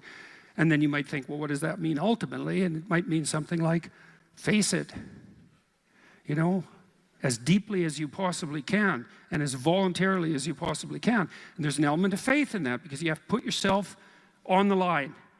But you're kind of stuck with that anyways. You know, that's the rub. The empirical viewpoint is in some sense that what you know as a consequence of sense data. And the problem with that proposition is that there is mystery embedded inside the axiomatic presupposition of sense data. So behavioral psychologists believe that animals, and they tried to model animal behavior using these a priori theory, the animal reacted reflexively to a stimulus. And so that's a deterministic machine hypothesis. And that always bothered me, partly because animals don't do that. So for example, if you train a rat to run down a maze, it'll learn how to run down the maze. And then if you bind the legs, back legs of the rat, and you put its rear end on a wheeled chariot, it will propel itself through the maze on the wheels. And obviously it didn't learn that reflexively because there aren't that many wheeled rats. And they just don't have that kind of experience. And so the rat's perfectly capable of modifying what it learned in this hypothetically deterministic manner to react to an entirely different set of challenges and come up with exactly the same solution. There was an old behaviorist joke that under controlled laboratory conditions, an animal will do exactly what it damn well pleases. And I like that very much. And the problem with the behaviorist theory of stimulus response was the axiomatic presupposition that the stimulus was given. That you just look at the world and there's the stimulus right in front of you, that takes no effort, and you merely respond reflexively to it. And that's so wrong that it's almost incalculable, because it turns out that perceiving the world is so complex that in some real sense, not only do we not know how we do it, but it looks impossible. And part of the reason that it's impossible, and this is again why empiricism is an incomplete theoretical account of the genesis of knowledge, is that there are literally, or close enough to literally, an infinite number of ways to look at anything. And that's because everything is not only complex in and of itself, at the microcosmic level, almost beyond imagination, but that everything is also situated in a context, which is actually a determining element of the nature of the thing, and the context, expanded enough, actually takes everything into account. And so that makes perception a very weird phenomenon. For another reason, I was always amused, for example, when I traveled with my family when I was young on our summer vacations, we used to do things like get out and look at the border between Canada and the United States. And that's a very weird thing to do, because you can actually do it and you can step across it, and people treat that as if it's magic in some sense, because part of us knows that that border is not there, right? It's not a part of the objective world. And yet, well, and yet it is, because there you are standing beside it. And then if you look at aerial views, you can see the farmers' fields end exactly where the border is. And so things like borders between countries inhabit this weird space between the objective and the subjective that's a magic space. And it actually turns out that almost everything we perceive has that degree of magicality about it. I've thought also about such things as people's proclivity to go to museums, maybe in Nashville, for example, or Memphis, to go look at Elvis Presley's guitar. And you think, well, what exactly are you looking at when you go look at Elvis Presley's guitar? Because first of all, it's a mass-produced guitar, and so why not just look at another guitar? And you think, well, that's not the same thing. It's like, well, why isn't it the same thing? Because it's not. And the reason is that the guitar is not merely something, and this is the thing you perceive, it's not merely something made up of the guitar atoms, let's say, and the guitar molecules. It's also an artifact that was embedded in a context across a period of time. And that embeddedness of that artifact is part of what you perceive when you see an artifact like a celebrity, something a celebrity owned, or the relic of a saint, let's say. And so, and you can say, well, that's all an overlay on top of perception, and that would be fine, except that's wrong. There's no data, so to speak, that support that viewpoint. That's not how perception works. Perception is unbelievably complicated. So we see regularities of being, and some of those, impediments and affordances is the technical term, we tend to perceive as objects. But we also see the possibilities of being. But the problem with that is that the world of objects, potentially relevant objects, and the world of possibility is vast beyond our comprehension. And so then we have another problem that emerges as a consequence of that, which is a key and signal problem, and the fact that it has been solved precipitously and carelessly, hastily, is actually the reason for the culture war that's raging today. And that is that we have to prioritize our perceptions. We have to prioritize our perceptions to get access to the sense data that hypothetically informs us.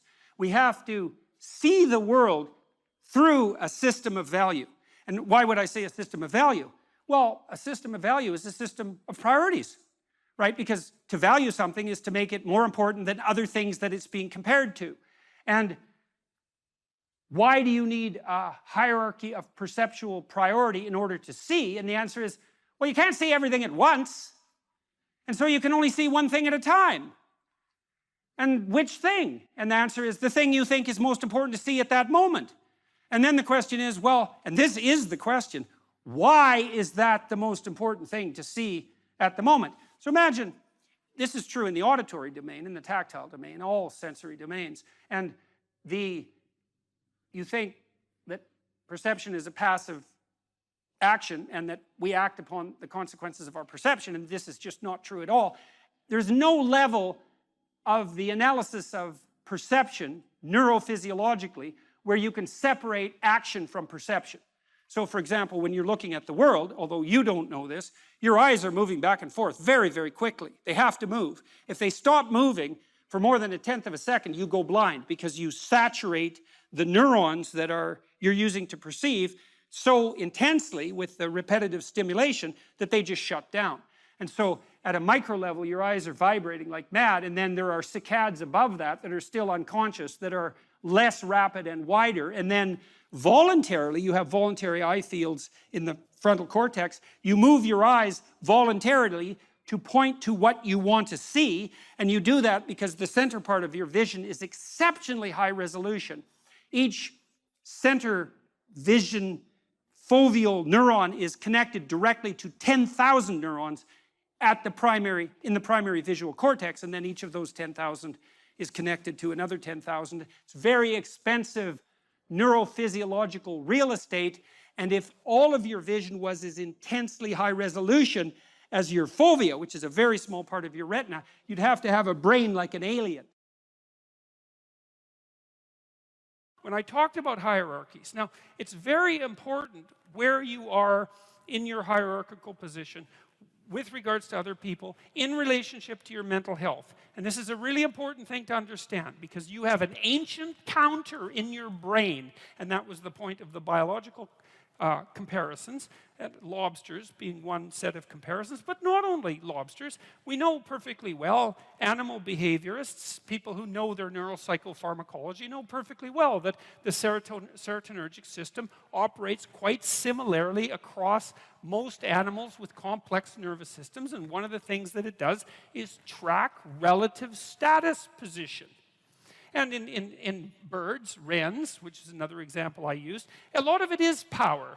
You know, wren's a little bird. It's quite a cute bird. It sings very nicely, and you think it's harmless, but it's not. It's a vicious little character. And I used to sit in my backyard and record wren songs on my tape recorder, and the wren that lived in our backyard would dive bomb it, 4 inches away, and it was very brave of him. And he had a little nest that was up in a tree, and there were some nests that we had built, birdhouses, in the neighborhoods nearby, in the yards nearby. And he would go, like half his day spent stuffing those other birdhouses with sticks, so full that no bird could get in them. It was like, this is my damn yard, which is what he was saying when he was singing so beautifully. And you better look the hell out, because if you build, I'm going to stuff your damn house with sticks, and if I see you sitting on a branch, I'm going to dive bomb you and knock you off. And that's power. And that's what wrens do, despite the fact that they're cute.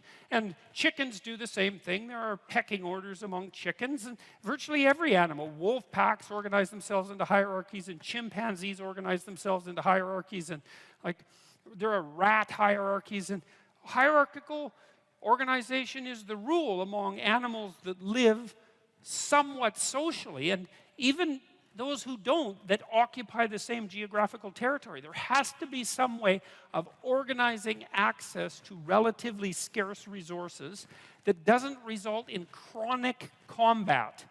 Because chronic combat, well, look, you're Wren A and you're Wren B, and you decide to have it out, so you peck yourselves half to death, and you're Wren C, and so you got a little bit more patience. You just wait until those two wrens beat each other to death, and then you move in. It's like it's a stupid solution. It doesn't even work for wrens, let alone people. And so, you know, the wrens announce their prowess, and they do that with the quality of their song and their displays, and they indicate to one another who shouldn't be messed with, and then there's a minimum of combat. And you could make a pretty good case that that's power, But like, it's not like wrens get together and build like wren apartment houses and then go out on collective worm hunt insects, I guess, collective insect hunting expeditions and bring them all back and distribute them, and, or make insect farms so that there's more insects for all the wrens. They haven't got that far, you know. They're competing in a zero-sum game. And that isn't what human beings do. We figured out how to not have zero-sum games a very, very long time ago. And it turns out that if the game you're playing isn't zero-sum, right, which means that there's only a finite number of resources and everybody has to fight to the death for them, and some are going to get the lion's share and others are going to starve. If you're not playing a zero-sum game, then you can learn to cooperate and compete in an intelligent and civilized manner, and all of a sudden, there's more than enough for everyone. Now, still, some people are going to have more than others, you know, but there's nothing. How are you going to stop that? And do you want to? Like, do you want to only know what, do you want to only be allowed to know what everyone else knows? You don't get to know anything that anyone else knows, because it's got to be equal. You want everyone to be exactly the same amount of attractive. You know, and if you averaged attractiveness overall and you only allowed each person to be as attractive as the average person, there'd be not much attractiveness left in the world. And it seems to me that that would be quite the loss, you know. And strength, you're not allowed to have any additional strength or ambition or talent or let's say athletic ability. It's like, or artistic ability. I mean, aren't we kind of happy that there's massive inequality in the distribution of talent? I know it's harsh and hard, but you can't expect everybody to have every talent that there is, and it would be a hell of a sacrifice if no one got to have any talent, because it wouldn't be fair. And so I don't get the whole equality of outcome thing. It isn't going to work. There aren't that many geniuses, you know? We want to exploit the geniuses and get them to work for us. And if the price is that somebody has more than you do of something, well, suck it up, for Christ's sake. Well, Jesus, seriously, man. It's like, look, how much more do you have than most people have? You know, you need to make $30,000 a year to be in the top 1% of the socioeconomic distribution worldwide. You know, you always hear about the 1%. Right, the evil 1%. And they churn, by the way, because it's not the same people all the time. It's like all of you here are in the evil 1%, and you think, well, that's not very fair, because I was really only talking about within my country. Well, that's convenient for you, you know. It makes it really, really convenient argument for you. It's like, well, all those other people, those foreigners, they don't count. If they're poor, who the hell cares? It's the Australians that matter. You know, and so, no, that's a non-starter. You know, and by historical standards, you're doing a hell of a lot better than the top 1%, I can tell you that. I read a nice article by a coalition called Human Progress the other day, and they were comparing the typical middle-class person who lives now with Rockefellers in the 1919s and say, well, would you rather be a middle-class person now or Nelson Rockefeller in 1919? And the answer seemed pretty damn clear that, well, you know, if you were Nelson Rockefeller, then you would have been richer than anyone else. And there's something to be said for that status, right? Because people do like to have more than others. I don't know if it's a good thing or not, but it is one of the things that we like. And so you'd have that. You'd be richer than everyone else. But there'd be all sorts of things that you have that now that Nelson Rockefeller wouldn't have had a hope of purchasing, like the antibiotics that he would have needed to stop his son from dying, for example, you know, just as a start. And so I think this complaint about inequality, look, no one likes inequality exactly. You walk down the street, this is why I always get a kick out of people who protest, I'm against poverty. It's like, really? You're against poverty, and you think that's a unique enough attribute so that it was worth your time to make a sign that said that you were against poverty and show other people. It's like, I've never met anyone that was for poverty. You know, you walk down the street with someone who's pretty well off, you know, and they've got 1920s spats on and a bowler, and they're feeling pretty damn rich, and a Stockster certificate sticking out of their back pocket, and, you know, there's a homeless person there, and they give them a good kick, and they say, the more poverty, the better. It's like, no. You know, when people walk down the street and you see homeless people, and they're often, homelessness is a complex problem. Like you think, well, homeless people are poor. It's like, yeah, man. That's like one problem they have out of 50. And like I've worked with poor people, you know, in my clinical practice, and poor in multiple dimensions. And many of them, you gave them money, they were just done. Especially if they were like alcoholics and cocaine addicts. As long as they were broke, they had some hope of living through the next month.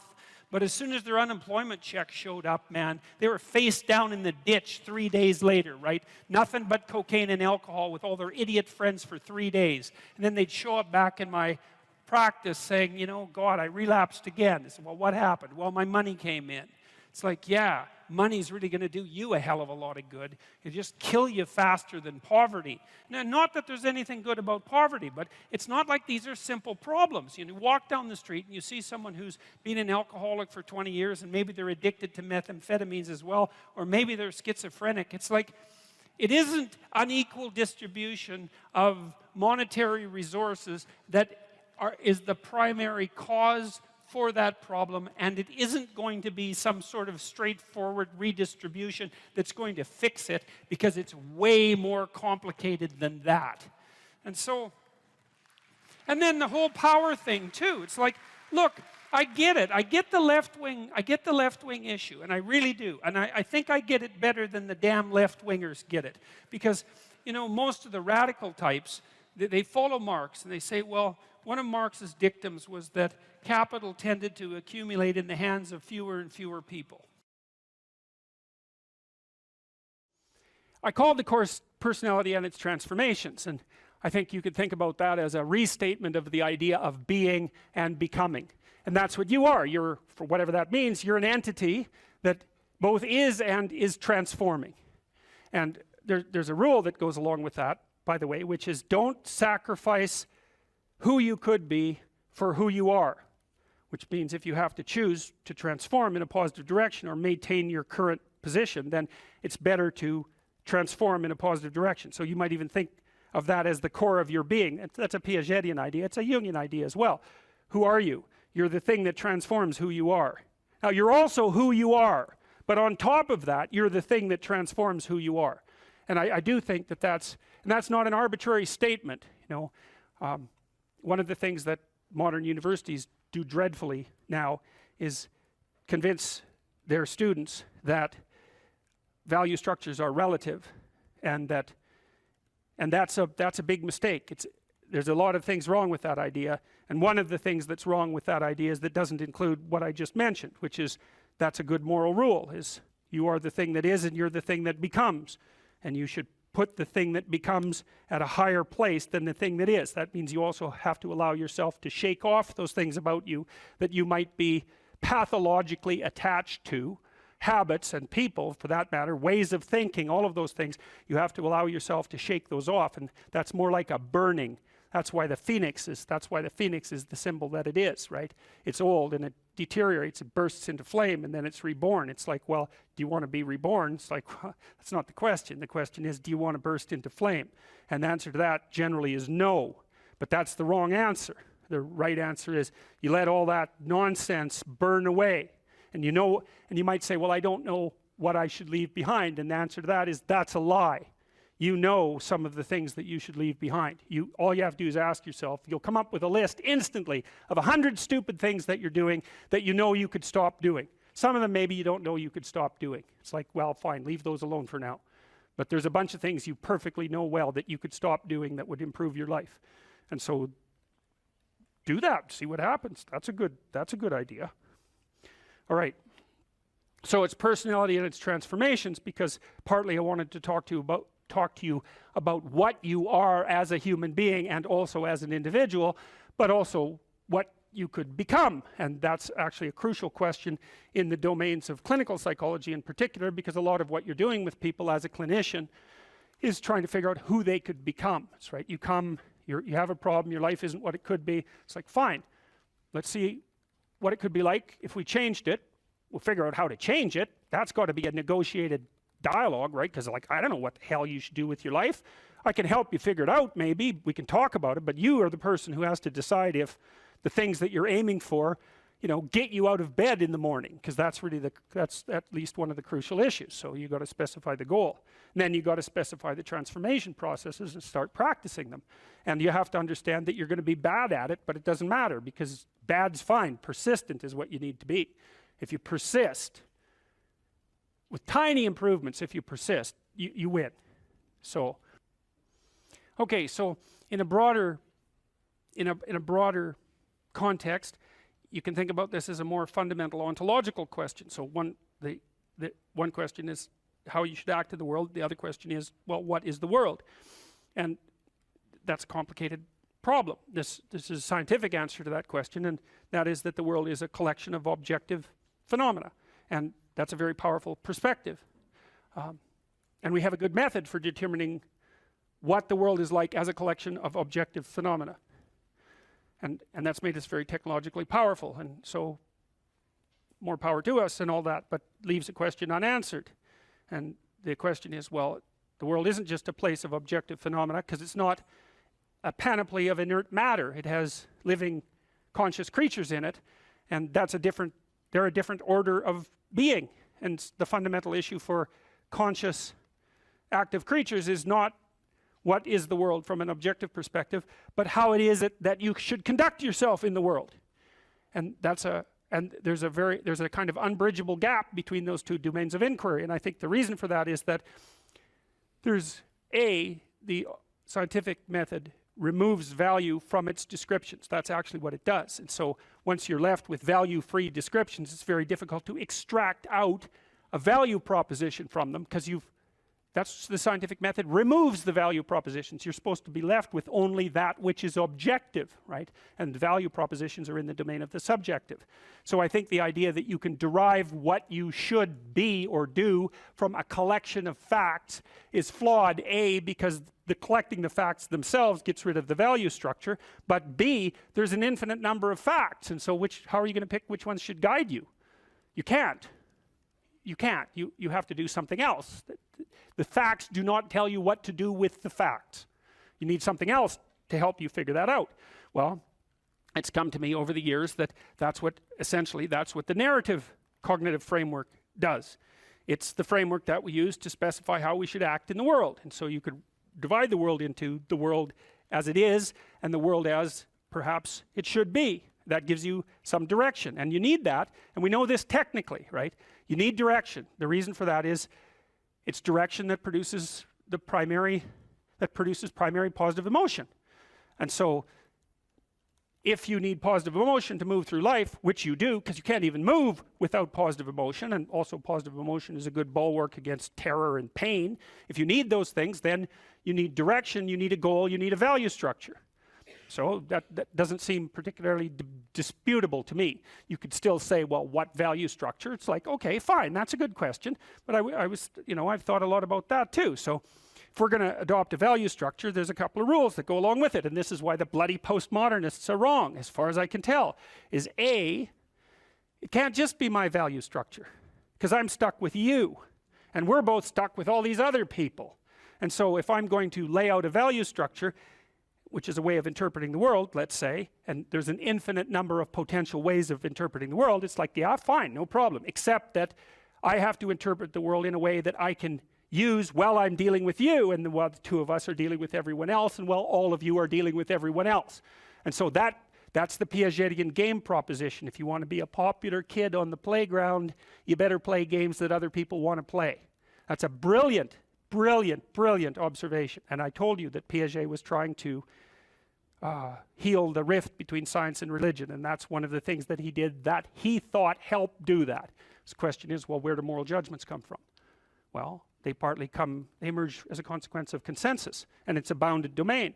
If we're going to occupy the same space for any length of time, and those are two critical propositions, the same space and a long time, then we have to figure out how to play an iterative game that doesn't spiral downward, hopefully that might even improve, that we both don't object to, because otherwise it's not going to work, right?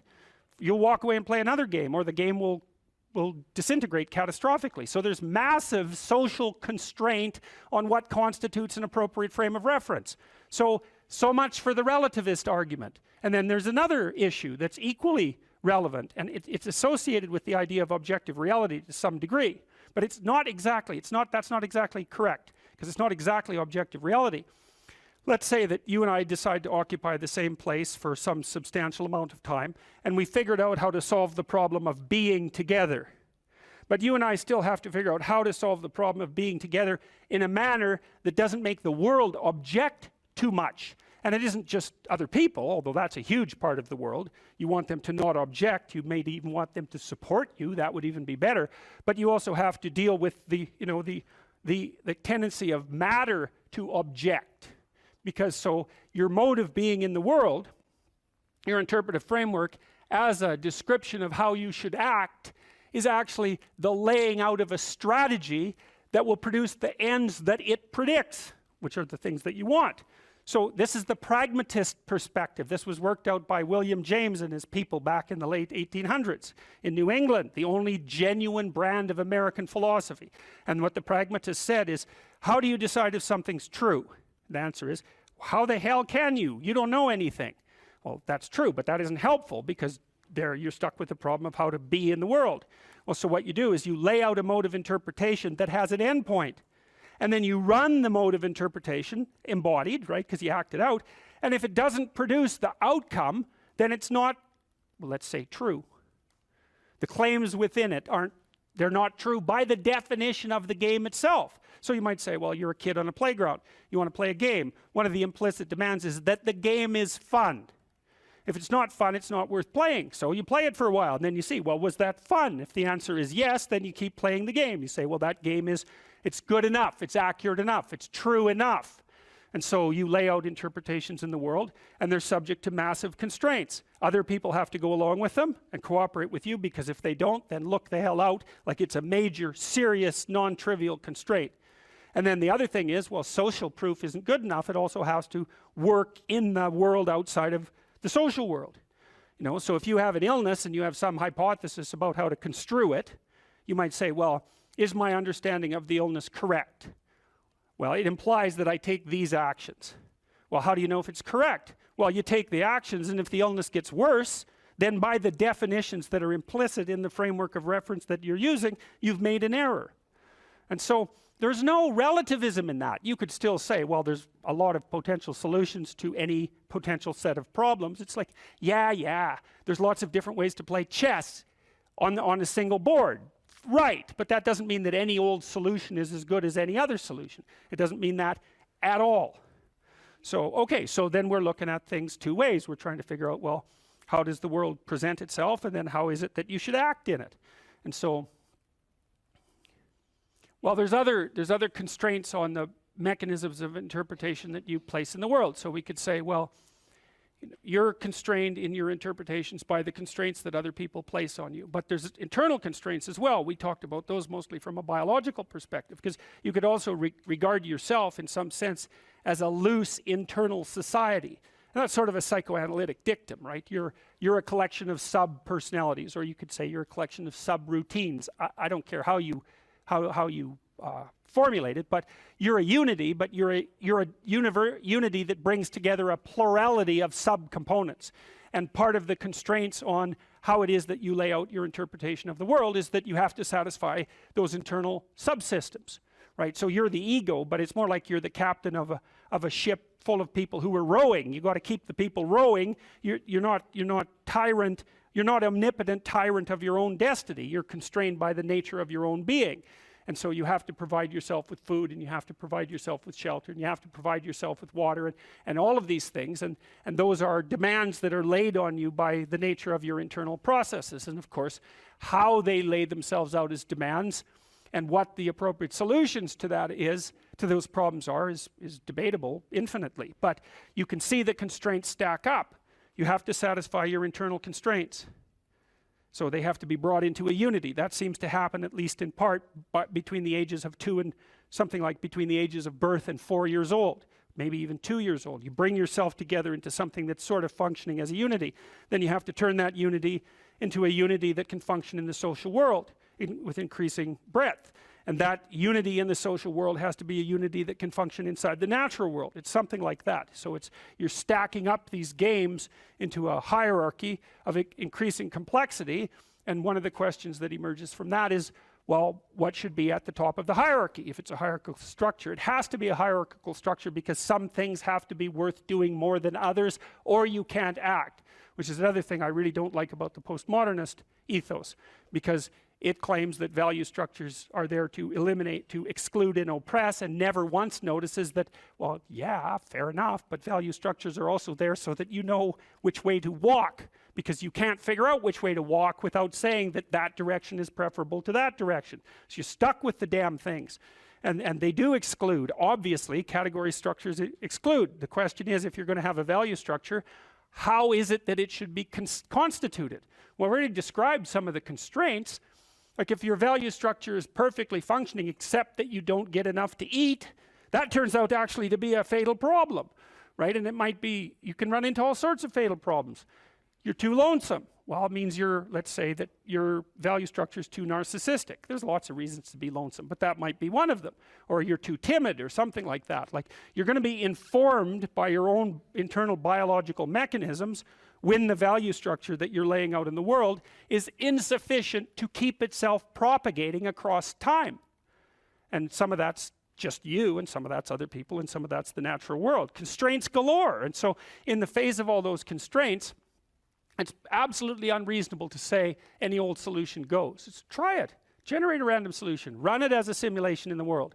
And see how many slings and arrows come your way. There'll be plenty.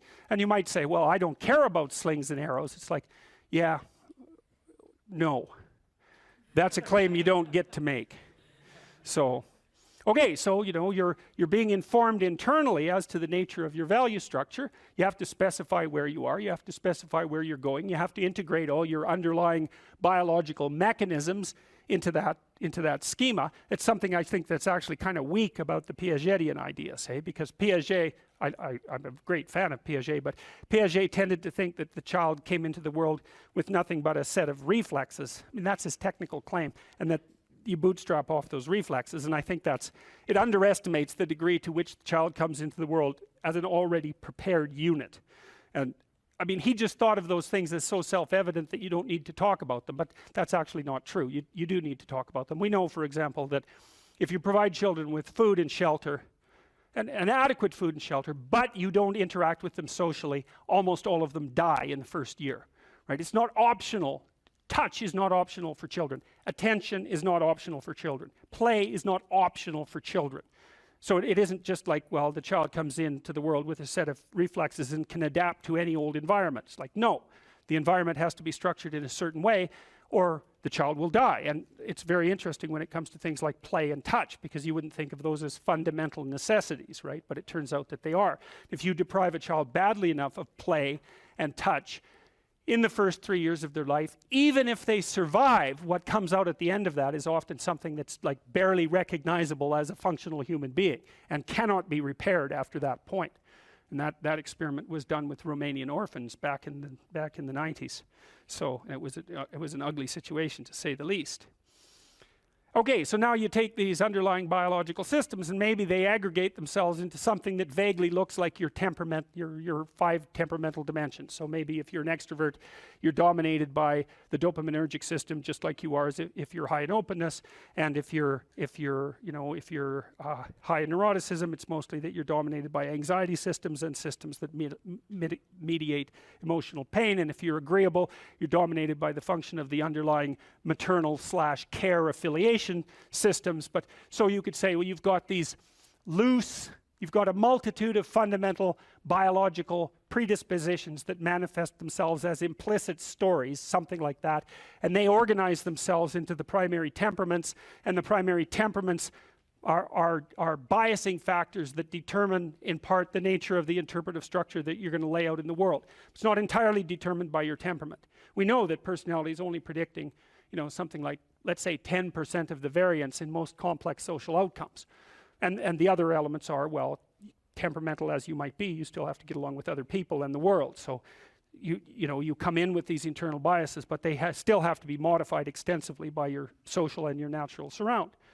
Okay, and then you develop your routines from the bottom up, as Piaget pointed out, and sometimes from the top down, because now and then you can think yourself into a radical transformation.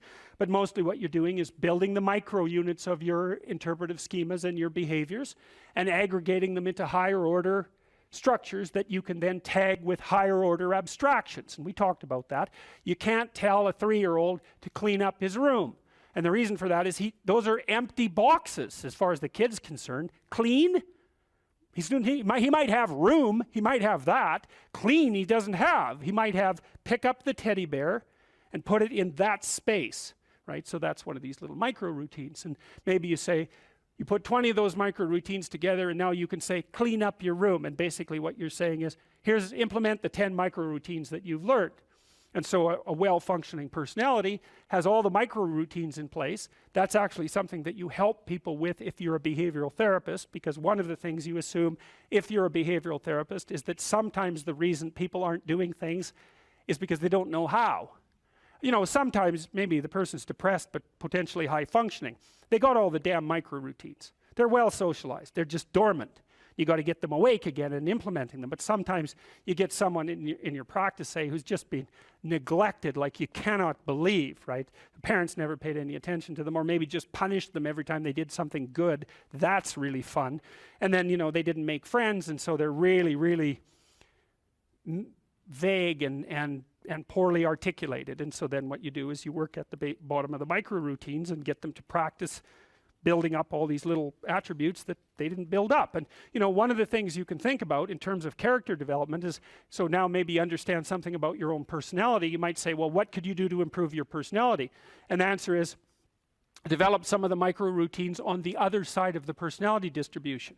So if you're disagreeable as hell, maybe you could start learning how to do nice things for people. And that actually works, by the way. So if you take disagreeable people who are depressed and you get them doing nice things for other people, their depression tends to lift. But then by the same token, if you're agreeable, then you should practice doing some things for yourself and being more tough-minded in your negotiations. And so you can sort of place yourself on the personality trait distribution. You're extroverted. It's like, okay, man, learn to spend some time with yourself, right? You're low in openness. Well, try reading a book that's outside of your sphere of interest now and then. If you're conscientious, well, you should probably learn how to relax occasionally, and so forth. So I think partly what you're doing as you're developing your personality is not moving the mean much, the average, where you're located, but you're extending the standard deviation so that you're a bigger bag of tricks than you were before. And I think you can practice that consciously. It's like, you're hyper orderly. It's, well, get a dog. you know. Dogs, they're messy, horrible things, you know. It's just what you need if you're hyper orderly, because they're going to leave hair everywhere and force you to live with it. It's known from multiple dimensions simultaneously that the system that produces happiness, let's say in the founder's sense, produces that emotion in relationship to the observation of movement towards a valued goal. And so you can derive some conclusions from that. The first is that without a goal, there's no happiness by definition, because happiness marks movement towards a valued goal. The next is, well, the higher the goal, the more value there is in the observation of movement towards it. And so out of that, you might ask, well, then what's the highest goal? Because why don't we go for that? Well, then you could say, well, you should do your best for the best. You might say, well, that's just to make me hedonically happy. It's like, well, wait a second, you know, cocaine will work for that, because it actually even activates this system. But what about tomorrow and next week and next month? And so the problem with hedonism as a goal is, first of all, it vanishes when you're suffering. But even failing that, if you're serving yourself hedonically in the narrow sense, it's just about me and my pleasure. It's like, okay, which you? Today's you, tomorrow's you, next week's you, next month's you.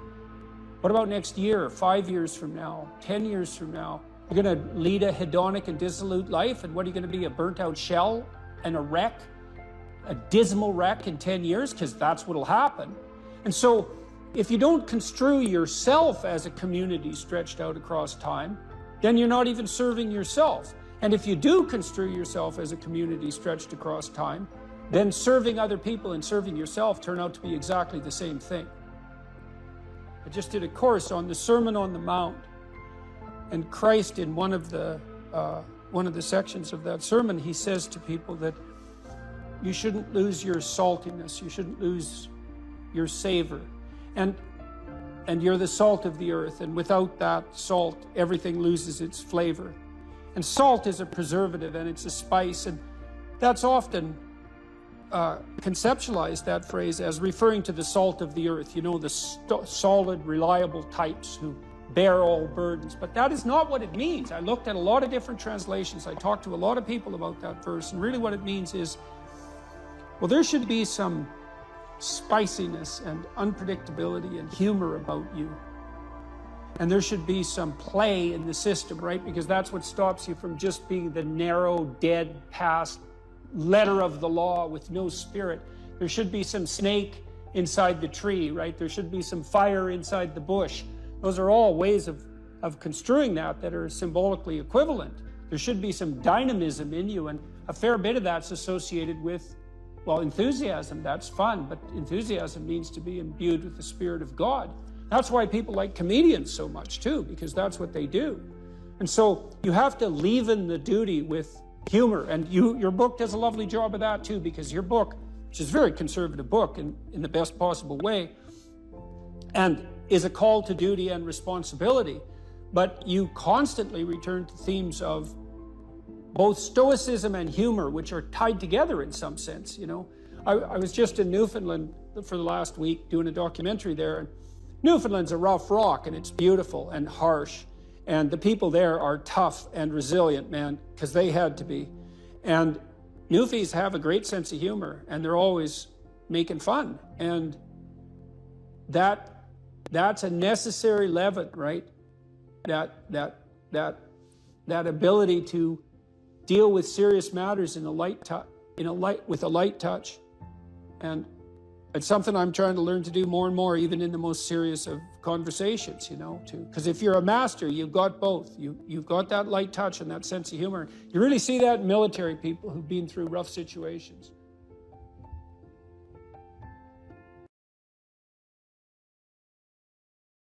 If you concentrate solely on your career, you can get a long way in your career. And I would say that that's a strategy that a minority of men preferentially do. That's all they do. They work like 70, 80 hours a week.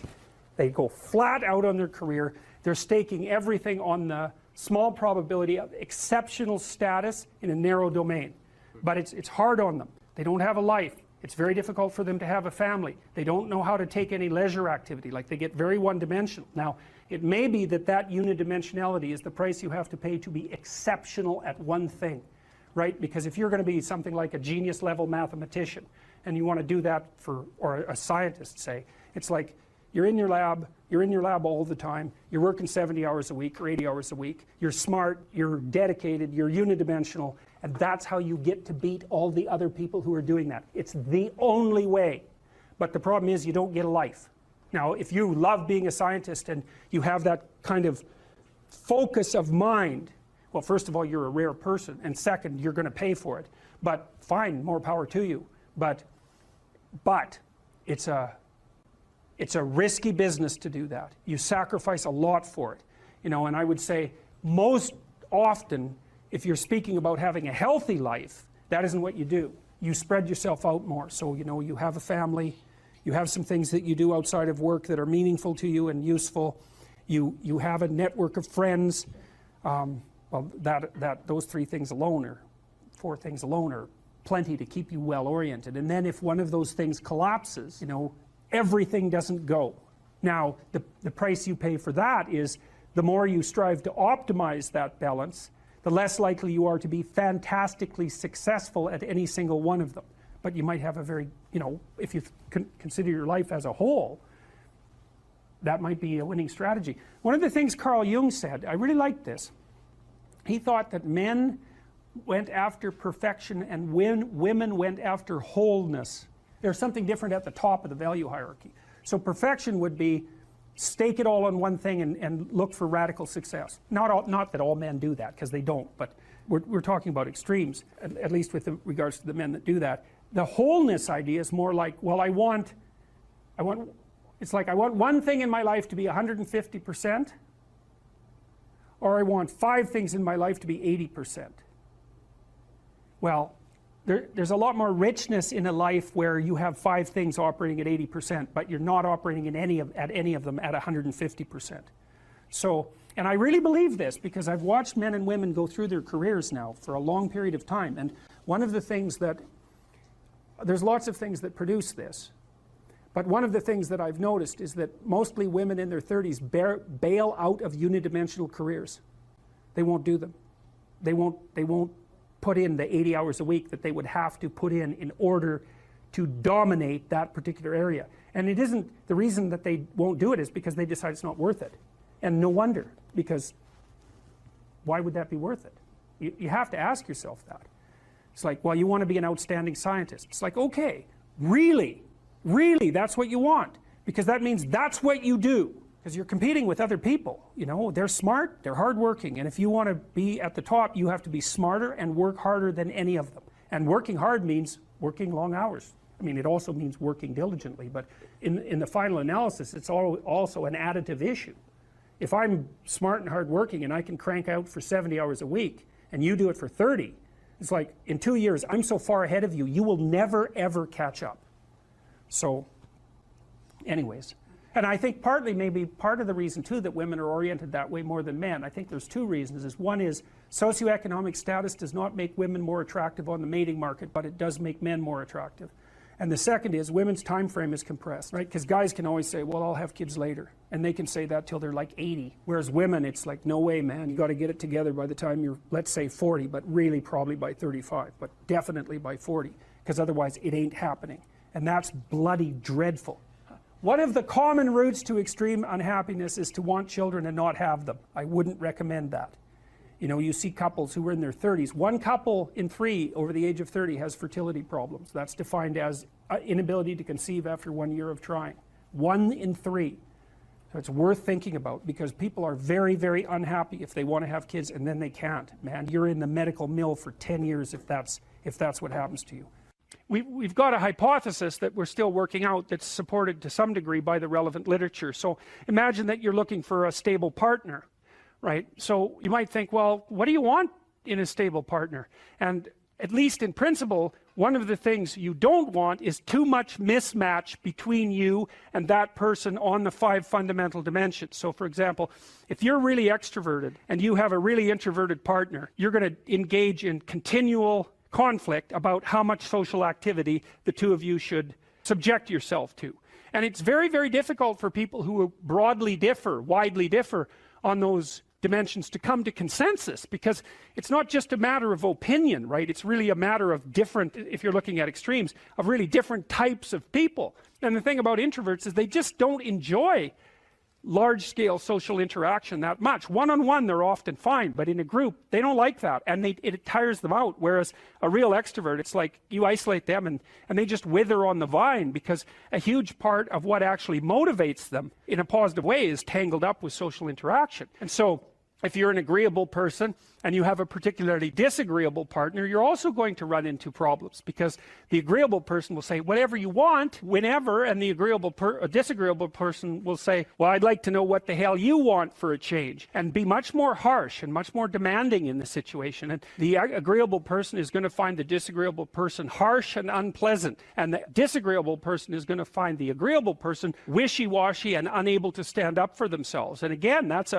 actually one of the primary sources of tension between men and women, because women tend to be higher in agreeableness than men. It's about half a standard deviation, which is quite a large difference by psychological standards. And so what that means, I probably haven't got the statistic quite right. If you have a group of men and women and you pick out random pairs, the woman is going to be more agreeable than the man 60% of the time. So that's not an overwhelming proportion, but it's reliable, and it's quite large by psychological standards. So there's the problem with agreeableness. With conscientiousness, well, if you're conscientious, you're industrious and orderly.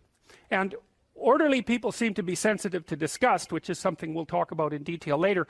We've had a hard time specifying exactly what makes industrious people industrious, because it's hard to come up with an animal model for that sort of thing, and there's no theoretical model. But our latest idea is that, it's not my idea, it's actually the idea of my graduate student, Christine Brophy, is that industrious people find it unpleasant and unsettling to not be doing something.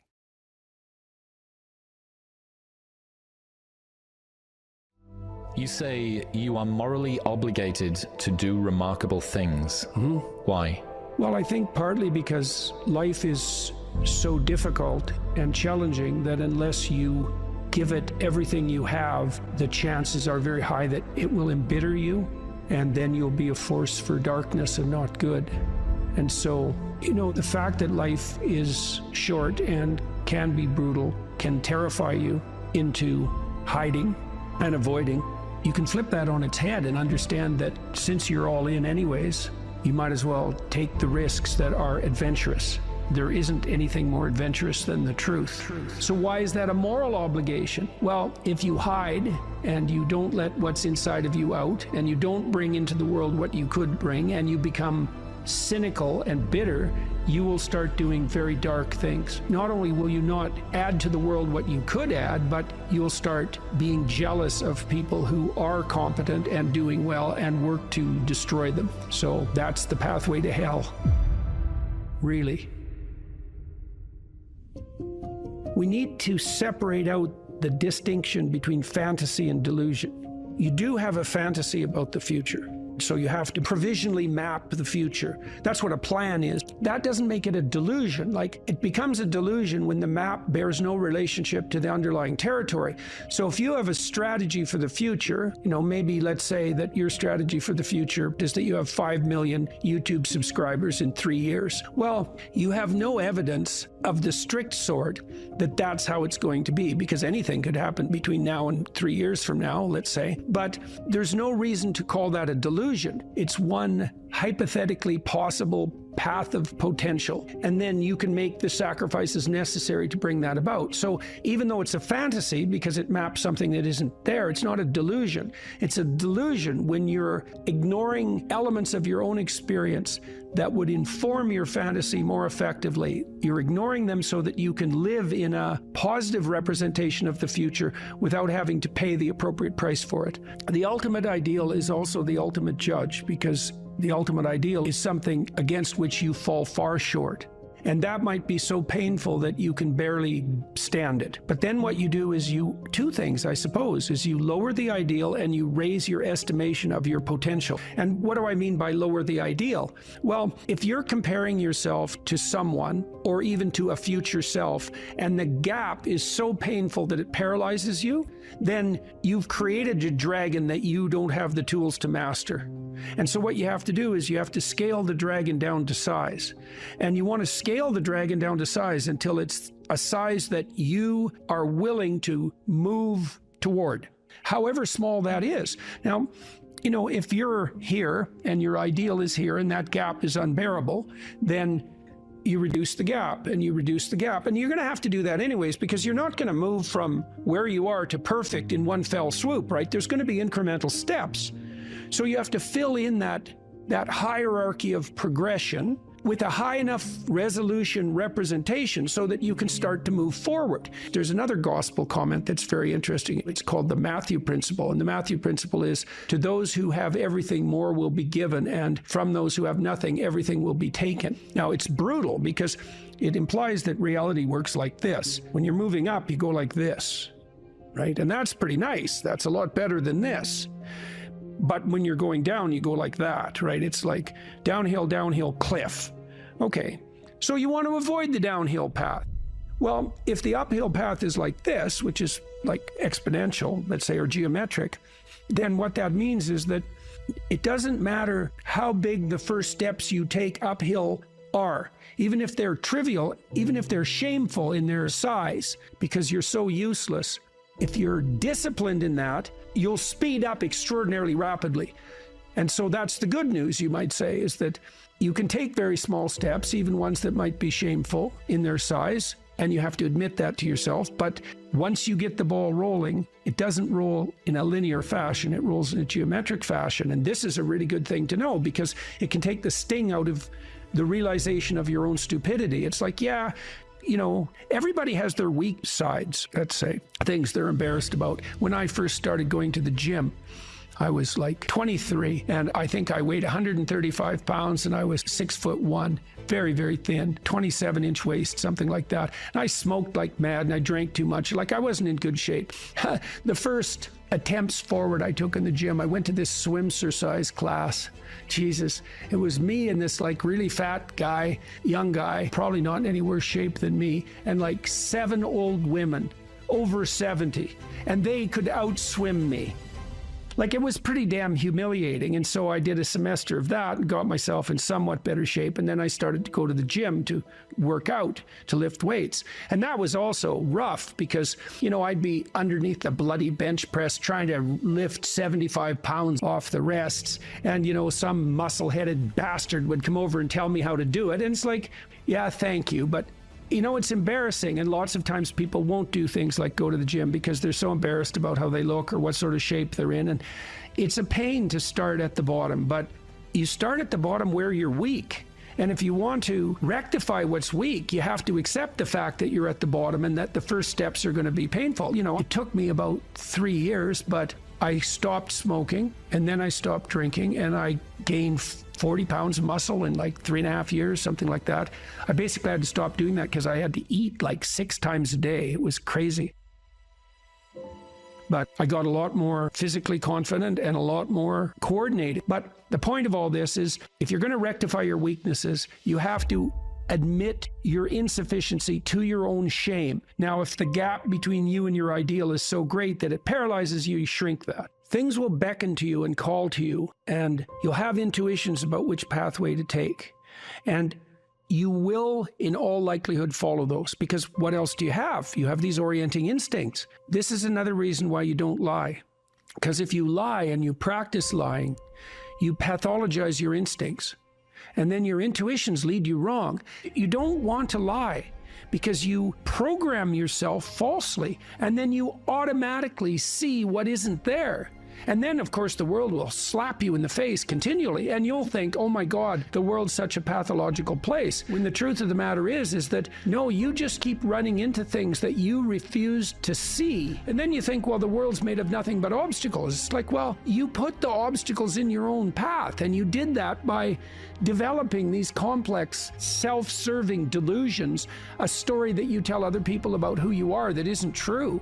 You're trying to lay out a map that bears no relationship to reality, and you keep wondering why you wander off the path and into a pit. It's like, well, how could it be otherwise? People have commented to me many times about my bravery, and I don't like that. It's not right. I'm afraid of different things than the typical person. Maybe that's a good way of thinking about it. I'm way more afraid of the consequences of saying something that's false or wandering off the appropriate path than I am of whatever consequences might come for saying what I believe and doing what I believe to be the case. I'm way more afraid of that. You know, I've been reading the Gospel of St. Matthew. I'm writing a book at the moment called We Who Wrestle with God, and one of the things Christ says to people continually is to not damage their vision, is to not put, that's the best way of putting it, don't occlude your eye. You can see what's in front of you if you're willing to see it. And if you're willing to see it, many of the terrible obstacles in life you can just walk around. But if you blind yourself purposefully to follow your own narrow, self-serving delusion, you're going to run into terrible things and terrible people and the terrible part of your own soul all the time. That's what you should be afraid of. You can't be isolated, alone, without responsibility, and pursuing your hedonistic nonsense and not be insane and miserable. Those are all the same thing, right? And so, you know, it's got to the point, I've said things that have made me somewhat unpopular, like it's very difficult for people to mature until they have a child. You find a huge part of what you are in that relationship. It makes you responsible, makes you grow up. It gives you the opportunity to mentor someone. You have someone around who's more important than you. Well, that's part of being mentally healthy. It's a huge part of it. This enterprise that I've helped put together, Alliance for Responsible Citizenship, we're trying to put forward a model of governance. It's called a subsidiary model, and the idea is that people have multiple social roles that scale. No, there's you should take care of yourself, integrate yourself, which means you can conduct yourself properly across the medium to long run. You're self-sustaining. Then you can maybe extend that to your partner, and then to your family, and then to your local community, and then to broader communities as you become more and more competent and able to take on that responsibility. That's the alternative to isolated hedonic slavery. You're slave to your own whims, and it's the alternative to tyranny, because if you take on all that responsibility, you don't have any need for someone to govern you. It's truly the case that your sanity is the concordance between you as an individual and the world. That's the sanity. You're distributed out into the world, and you should be, and that's, you want to be. That's where the adventure is. You want to be solipsistic? The solipsistic porn masturbator. Jesus, it's no wonder to be aimless and miserable. Well, God, it's so pathetic. Why am I so unhappy? It's because you think about yourself. Oh, no, you think about the lowest impulses in yourself all the time. That's why you're miserable. People exist in a sacrificial relationship to the world. What does that mean? It seems to mean something like human beings are aware of their extended self. You know you're going to be around tomorrow and next week and next month and next year and 5 years from now and 10 years from now. Now it's less certain as you go out, but you do have the sense of yourself as something that stretches across the decades. Okay, and so what that means is that you have to conduct yourself in a manner that isn't merely immediate. You have to conduct yourself in a manner that will work across time. Now, how do people do that? They work. Work is a sacrificial gesture. So you work, by definition, virtually. Work is the sacrifice of the present for the future. I mean, maybe someone can come up with a better definition of work than that, but I don't think so. It's like you put in time and effort right now, even if it's something not what you'd like to be doing at the moment. You put in time and effort because you believe. What the hell does that mean? You believe it'll pay off. Well, is that a contract with the future? Is it a covenant? Because the relationship that the biblical corpus characterizes human striving is covenantal. It's a bargain. The bargain is you make the right sacrifices and they pay off. That's the bargain. Now you might say, well, that's just part of the social contract, but the biblical corpus insists that it's deeper than that. It's built into the structure of reality itself. And that if you got the sacrifices right, the future would be paradisal. That's a kind of sacrifice right there, is that you're willing to sacrifice your short-term physiological and psychological comfort for a medium to long-term benefit. It's the essence of sacrifice. This is something the atheists don't understand about the biblical narrative, is that the narrative insists that we live in a sacrificial relationship. It's the essence of humanity to live in a sacrificial relationship. It's like, well, is that true or not? Well, as you mature, your relationships are more sacrificial. It's less about what you, in your narrow sense, want right now, and it's more about what's good over the medium to long run, including other people. Well, that's a sacrificial relationship. Now, the covenant, and this is a matter of faith. It's the matter of the deepest faith. Are you willing to act out the proposition that the way to make the world reveal it will suffice?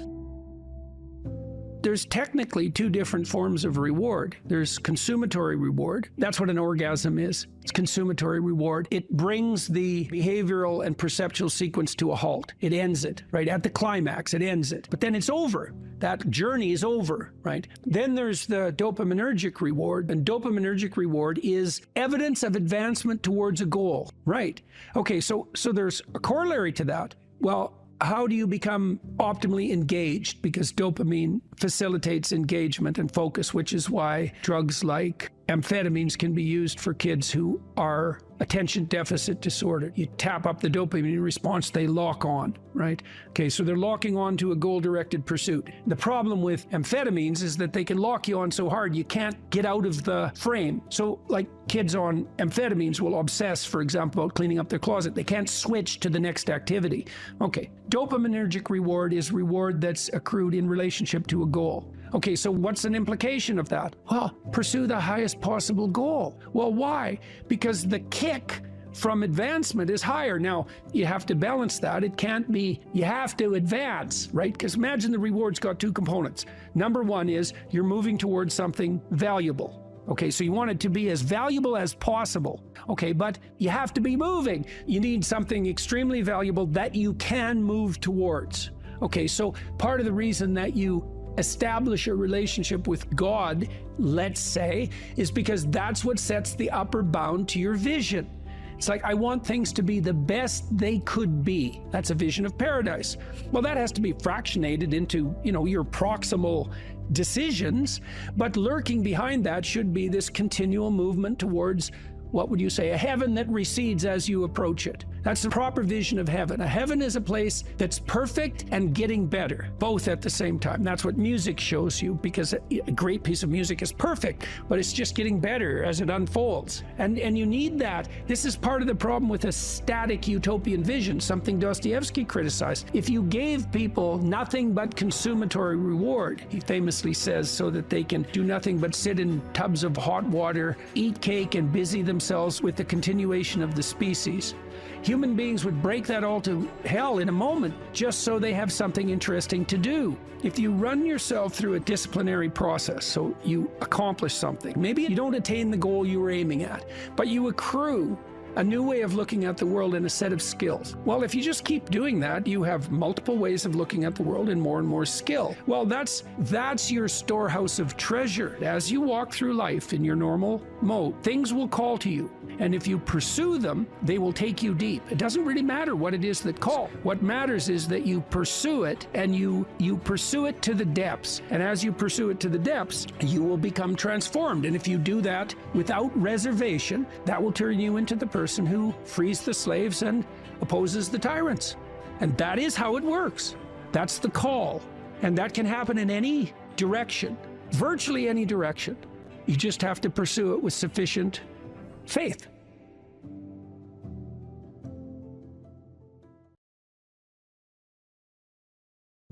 But the young men really need to hear this more, I think, is that you should be a monster. You know, because everyone says, well, you should be harmless, virtuous. You shouldn't do anyone any harm. You should sheath your competitive instinct. You shouldn't try to win. You know, you don't want to be too aggressive. You don't want to be too assertive. You want to take a back seat and all of that. It's like, no. Wrong. You should be a monster, an absolute monster, and then you should learn how to control it. If you're harmless, you're not virtuous. You're just harmless. You're like a rabbit. A rabbit isn't virtuous. It just can't do anything except get eaten. It's not virtuous. If you're a monster and you don't act monstrously, then you're virtuous. But you also have to be a monster. Well, you see this all the time. Harry Potter's like that too. It's like he's flawed, he's hurt, he's got evil in him. He can talk to snakes, man. He breaks rules all the time. All the time. He's not obedient at all. But, you know, he has a good reason for breaking the rules. And if he couldn't break the rules, him and his little clique of rule-breaking, you know, troublemakers, if they didn't break the rules, they wouldn't attain the highest goal. So it's very peculiar, but it's a very, very, very, very common mythological notion. You know, the hero has to be a monster, but a controlled monster. Batman is like that, you know. I mean, it's everywhere. It's the story you always hear. Someone who is incapable of cruelty is a higher moral being than someone who is capable of cruelty. And I would say, and this follows Jung as well, that that's incorrect, and it's dangerously incorrect, because if you are not capable of cruelty, you are absolutely a victim to anyone who is. And so part of the reason that people go watch anti-heroes and villains is because there's a part of them crying out for the incorporation of the monster within them, which is what gives them strength of character and self-respect, because it's impossible to respect yourself until you grow teeth. And if you grow teeth, then you realize that you're somewhat dangerous, or maybe somewhat seriously dangerous, and then you might be more willing to demand that you treat yourself with respect and other people do the same thing. And so that doesn't mean that being cruel is better than not being cruel. What it means is that being able to be cruel and then not being cruel is better than not being able to be cruel. Because in the first case, you're nothing but weak and naive. And in the second case, you're dangerous, but you have it under control. And, you know, a lot of martial arts concentrate on exactly that as part of their philosophy of training. It's like, we're not training you to fight. We're training you to be peaceful and awake and avoid fights. But if you happen to have to get in one, and I guess the philosophy also is that if you're competent at fighting, that actually decreases the probability that you're going to have to fight, because when someone pushes you, you'll be able to respond with confidence, and with any luck, and this is certainly the case with bullies, with any luck, a reasonable show of confidence, which is very much equivalent to a show of dominance, is going to be enough to make the bully back off. And so the strength that you develop in your monstrousness is actually the best guarantee of peace. And that's partly why Jung believed that it was necessary for people to integrate their shadow. And he said that was a terrible thing for people to attempt, because the human shadow, which is all those things about yourself that you don't want to realize, reaches all the way to hell. And what he meant by that was, it's through an analysis of your own shadow that you can come to understand why other people are capable, and you as well, of the sorts of terrible atrocities that characterized, let's say, the 20th century. And without that understanding, there's no possibility of bringing it under control. When you study Nazi Germany, for example, or you study the Soviet Union, particularly under Stalin, and you're asking yourself, well, what are these perpetrators like? Forget about the victims, let's talk about the perpetrators. The answer is, they're just like you. And if you don't know that, that just means that you don't know anything about people, including yourself. And then it also means that you have to discover why they're just like you. And believe me, that's no picnic. So that's enough to traumatize people, and that's partly why they don't do it. And it's also partly why the path to enlightenment and wisdom is seldom trod upon, because if it was all a matter of following your bliss and doing what made you happy, then everyone in the world would be a paragon of wisdom. But it's not that at all. It's a matter of facing the thing you least want to face. If you're going to be a fighter, you have to want to win. And you have to want to hurt people. I mean, not for the sake of hurting them. That's what makes you different than an evil person. But you have to have that capacity. You have to develop that. And, you know, that's the step on the way to enlightenment, weirdly enough, because that isn't what people think. People have been fed this diet of pablum, rights and impulsive freedom, for so long. There's just an absolute starvation for the other side of the story. There are no rights, technically speaking, without responsibilities. And all we've had for 60 years is a dialogue about rights. Well, that leaves a hole on the other side of the story. And it's a hole that's in people's hearts, essentially. Because responsibility, well, perhaps that's not more important than rights. Like I said, they're part and parcel of the same formula. But it's in responsibility that most people find the meaning that sustains them through life. It's not in happiness. It's not an impulsive pleasure. Those things blow away at the first ill wind. But to adopt the responsibility for your own well-being and to try to put your family together and to try to serve your community and to try to seek for eternal truths and to live them, that's the sort of thing that can ground you in your life enough so that you can withstand the difficulty of life. And when you tell people that, especially when you include yourself in the audience, let's say, and you're not finger waving from above, then everyone knows that it's true. There's been this attempt to identify masculine competence and power, let's say, but mostly competence with tyranny, and that's very, very hard on young men. It's also hard on young women, for that matter, but it's very helpful for people to hear that they should make themselves competent and dangerous and take their proper place in the world, because it's the alternative to being weak. And weak is not good. The people who shoot up the high schools, they're weak. They're weak. And life is a very difficult process, and you're not prepared for it unless you have the capacity to be dangerous. That doesn't mean that you should be cruel. It doesn't mean any of that. There's a statement in the New Testament, the meek shall inherit the earth. But the meek isn't well translated. It means something more like, those who have swords and know how to use them but keep them sheathed will inherit the world. That's a way better way of thinking about it. You have to be powerful and formidable and then peaceful, in that order, right? And that's not the same as being naive and weak and harmless, which is what young men are being encouraged to be. It's like, that's a very bad idea. It's a very bad idea, because naive, weak, and harmless means that you can't withstand the tragedies of life. You can't bear any responsibility. You'll end up bitter. And when you get bitter, then you get dangerous. You don't treat adult men as if they're infants. You most want to find will be found where you least want to look. There's this old story that's from King Arthur, and King Arthur has these knights, right? They all sit around a round table, which means they're roughly equal. That's what the round table means. And they're off to find the Holy Grail, and the Holy Grail is the most valuable object. That's what it means. So they're off to find the most valuable thing, but they don't know what it is, and they don't know where it is. But they know that there's a most valuable thing, so in some sense it's akin to them orienting themselves by the star. And they don't know where to look, and so what they decide is, they have the castle, it's the middle of a forest, and so each knight decides to start looking for the Holy Grail by entering the forest at the point that looks darkest to him. And so what's the idea there?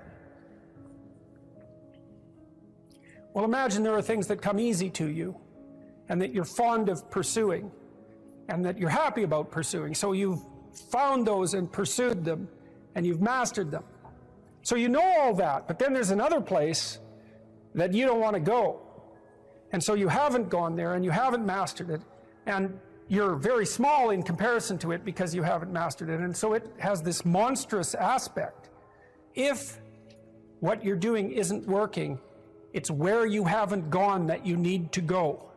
And so I can give you another example of this. So let's say you're an agreeable person, and so you don't like conflict, and you won't stand up for yourself, and you regard anger and the proclivity to provoke and to engage in conflict as something that's positively terrible.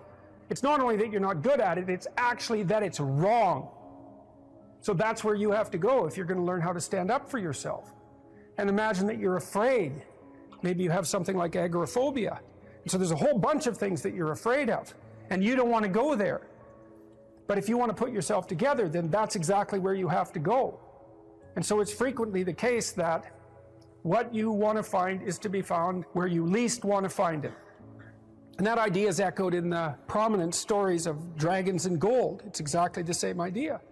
the dragon is this terrible thing. It's this terrible predatory thing that lives forever and is very, very wise.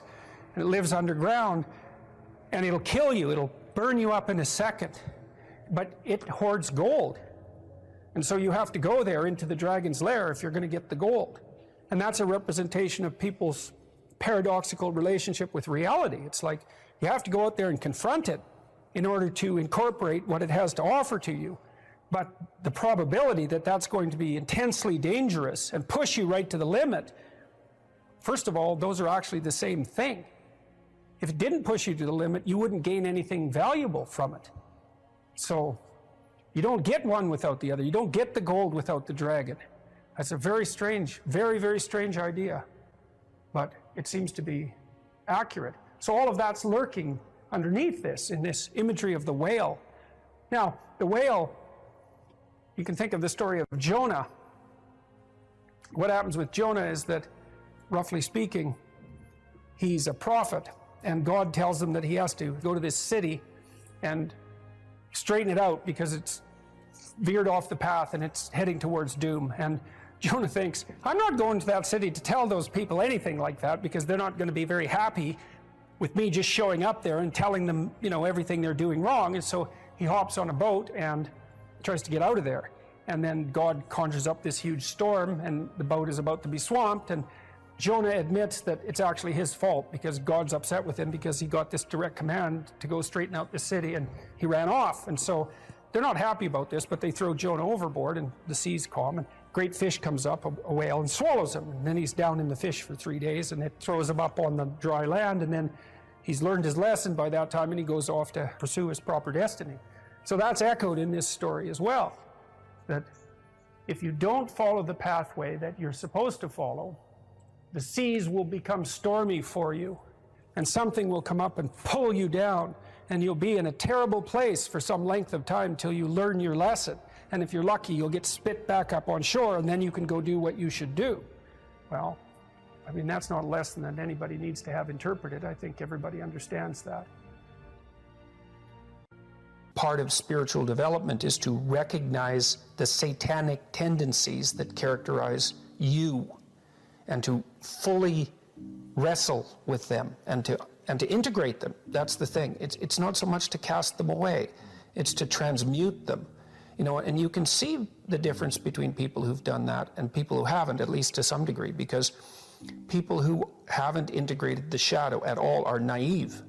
And you can tell that when you look at them, and you can tell that when you talk to them. And because they're naive, they're often resentful as well because they get taken advantage of. And someone who's integrated that more, they're dangerous in the martial arts sort of way, which is they're dangerous, but they don't have to use it because their presence radiates implicit potential for havoc, and that's really necessary. It's one of the things that gives people self-respect. If you're resentful about something, well, first of all, you should notice, I'm resentful. And that's kind of humiliating because no one's proud of being resentful. It's a shameful emotion. Well, so then why are you resentful? Well, there's only two reasons as far as I've been able to tell. One is that you're allowing yourself to be taken advantage of, or you're being taken advantage of. Sometimes you're not allowing yourself. Sometimes you're a child being abused by their uncle. You're not allowing yourself. You can't do anything about it. You're resentful because you're being taken advantage of or because you're immature. It's one of those two things. Figure out which it is and then take the steps necessary to address it. Living a life without resentment is a great goal. People are often resentful if they see that responsibility has been abdicated. Why isn't that person doing their job? It's like, well, hey man, step in at your workplace, in your family. You know, and you think, well, I shouldn't have to do that extra work. Well, you shouldn't be a slave. You shouldn't allow yourself to be tyrannized. But if something bugs you because a responsibility is going unfulfilled, there's a great opportunity for you. And this is something I don't think we teach young people well. And one of the things, you may remember this, that was so striking about the tour was that I made a case fairly consistently that most people find the meaning that sustains them through the vicissitudes of life, not in happiness, but in responsibility. And that would bring everyone to a halt. It would always make the whole theater silent. It's like, oh, I never thought of that connection. Because maybe you want to avoid responsibility, and you can understand why. You can understand why. You hide from it. That is what you encounter if you go out in the world and you think, who the hell wants that? I don't want the responsibility. It's like, well, yes, you do, as it turns out. There's nothing better than responsibility. Now, you know, I say that with some caution. I think that it's hard to say. The responsibility, I've been overwhelmed by my apparent responsibility, but I think it's also kept me alive. And I mean that literally.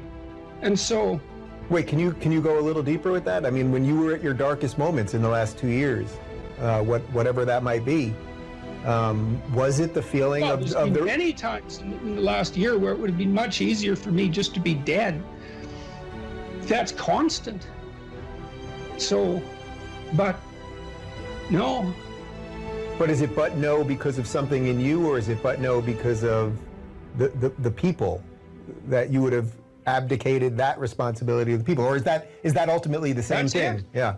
Well, I do think the two aren't easily distinguishable, but it's definitely that.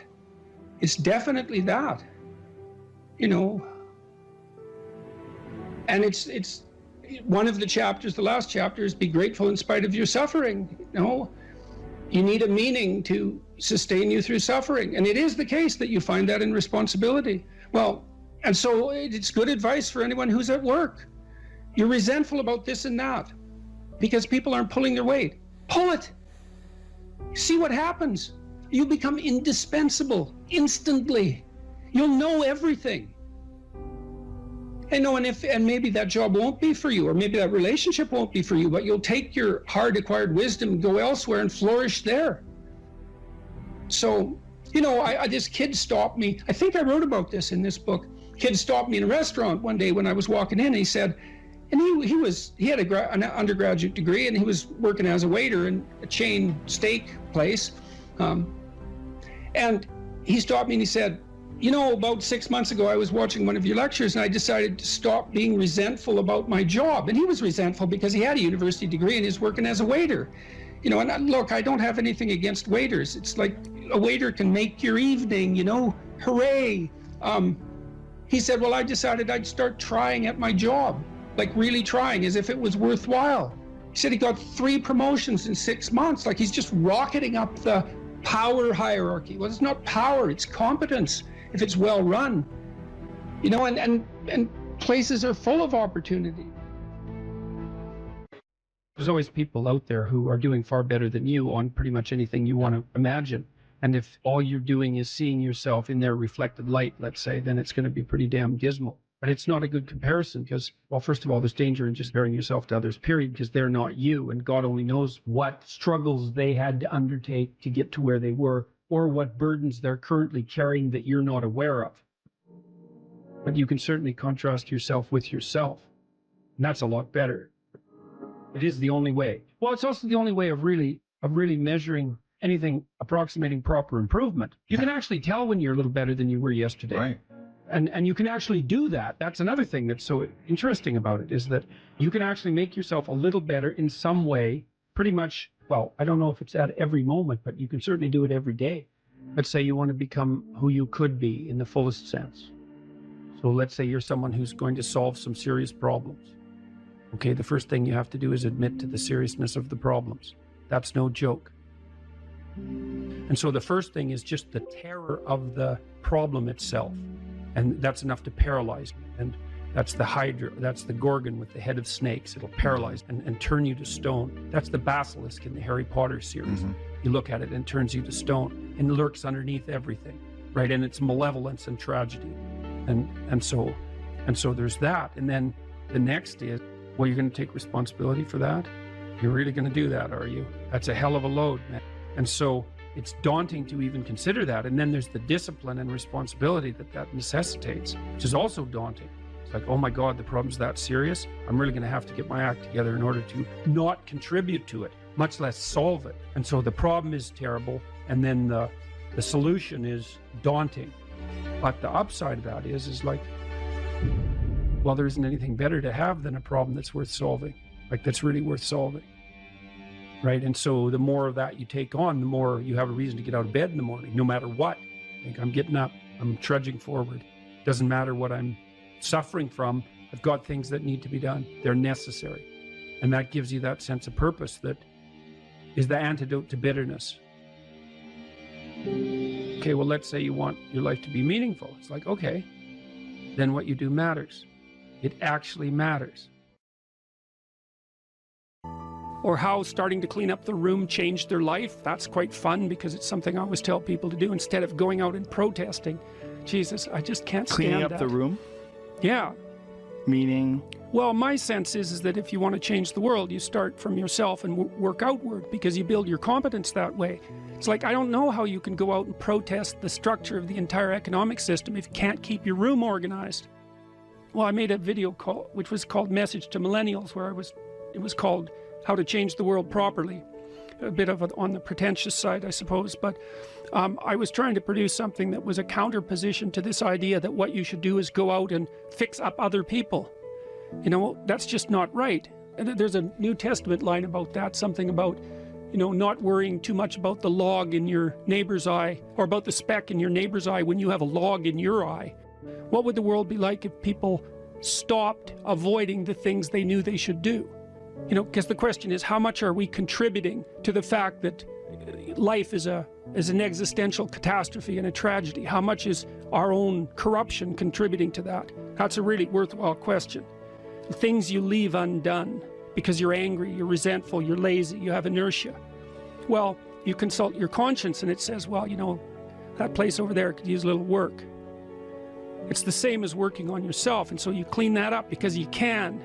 And then things are a little clearer around you.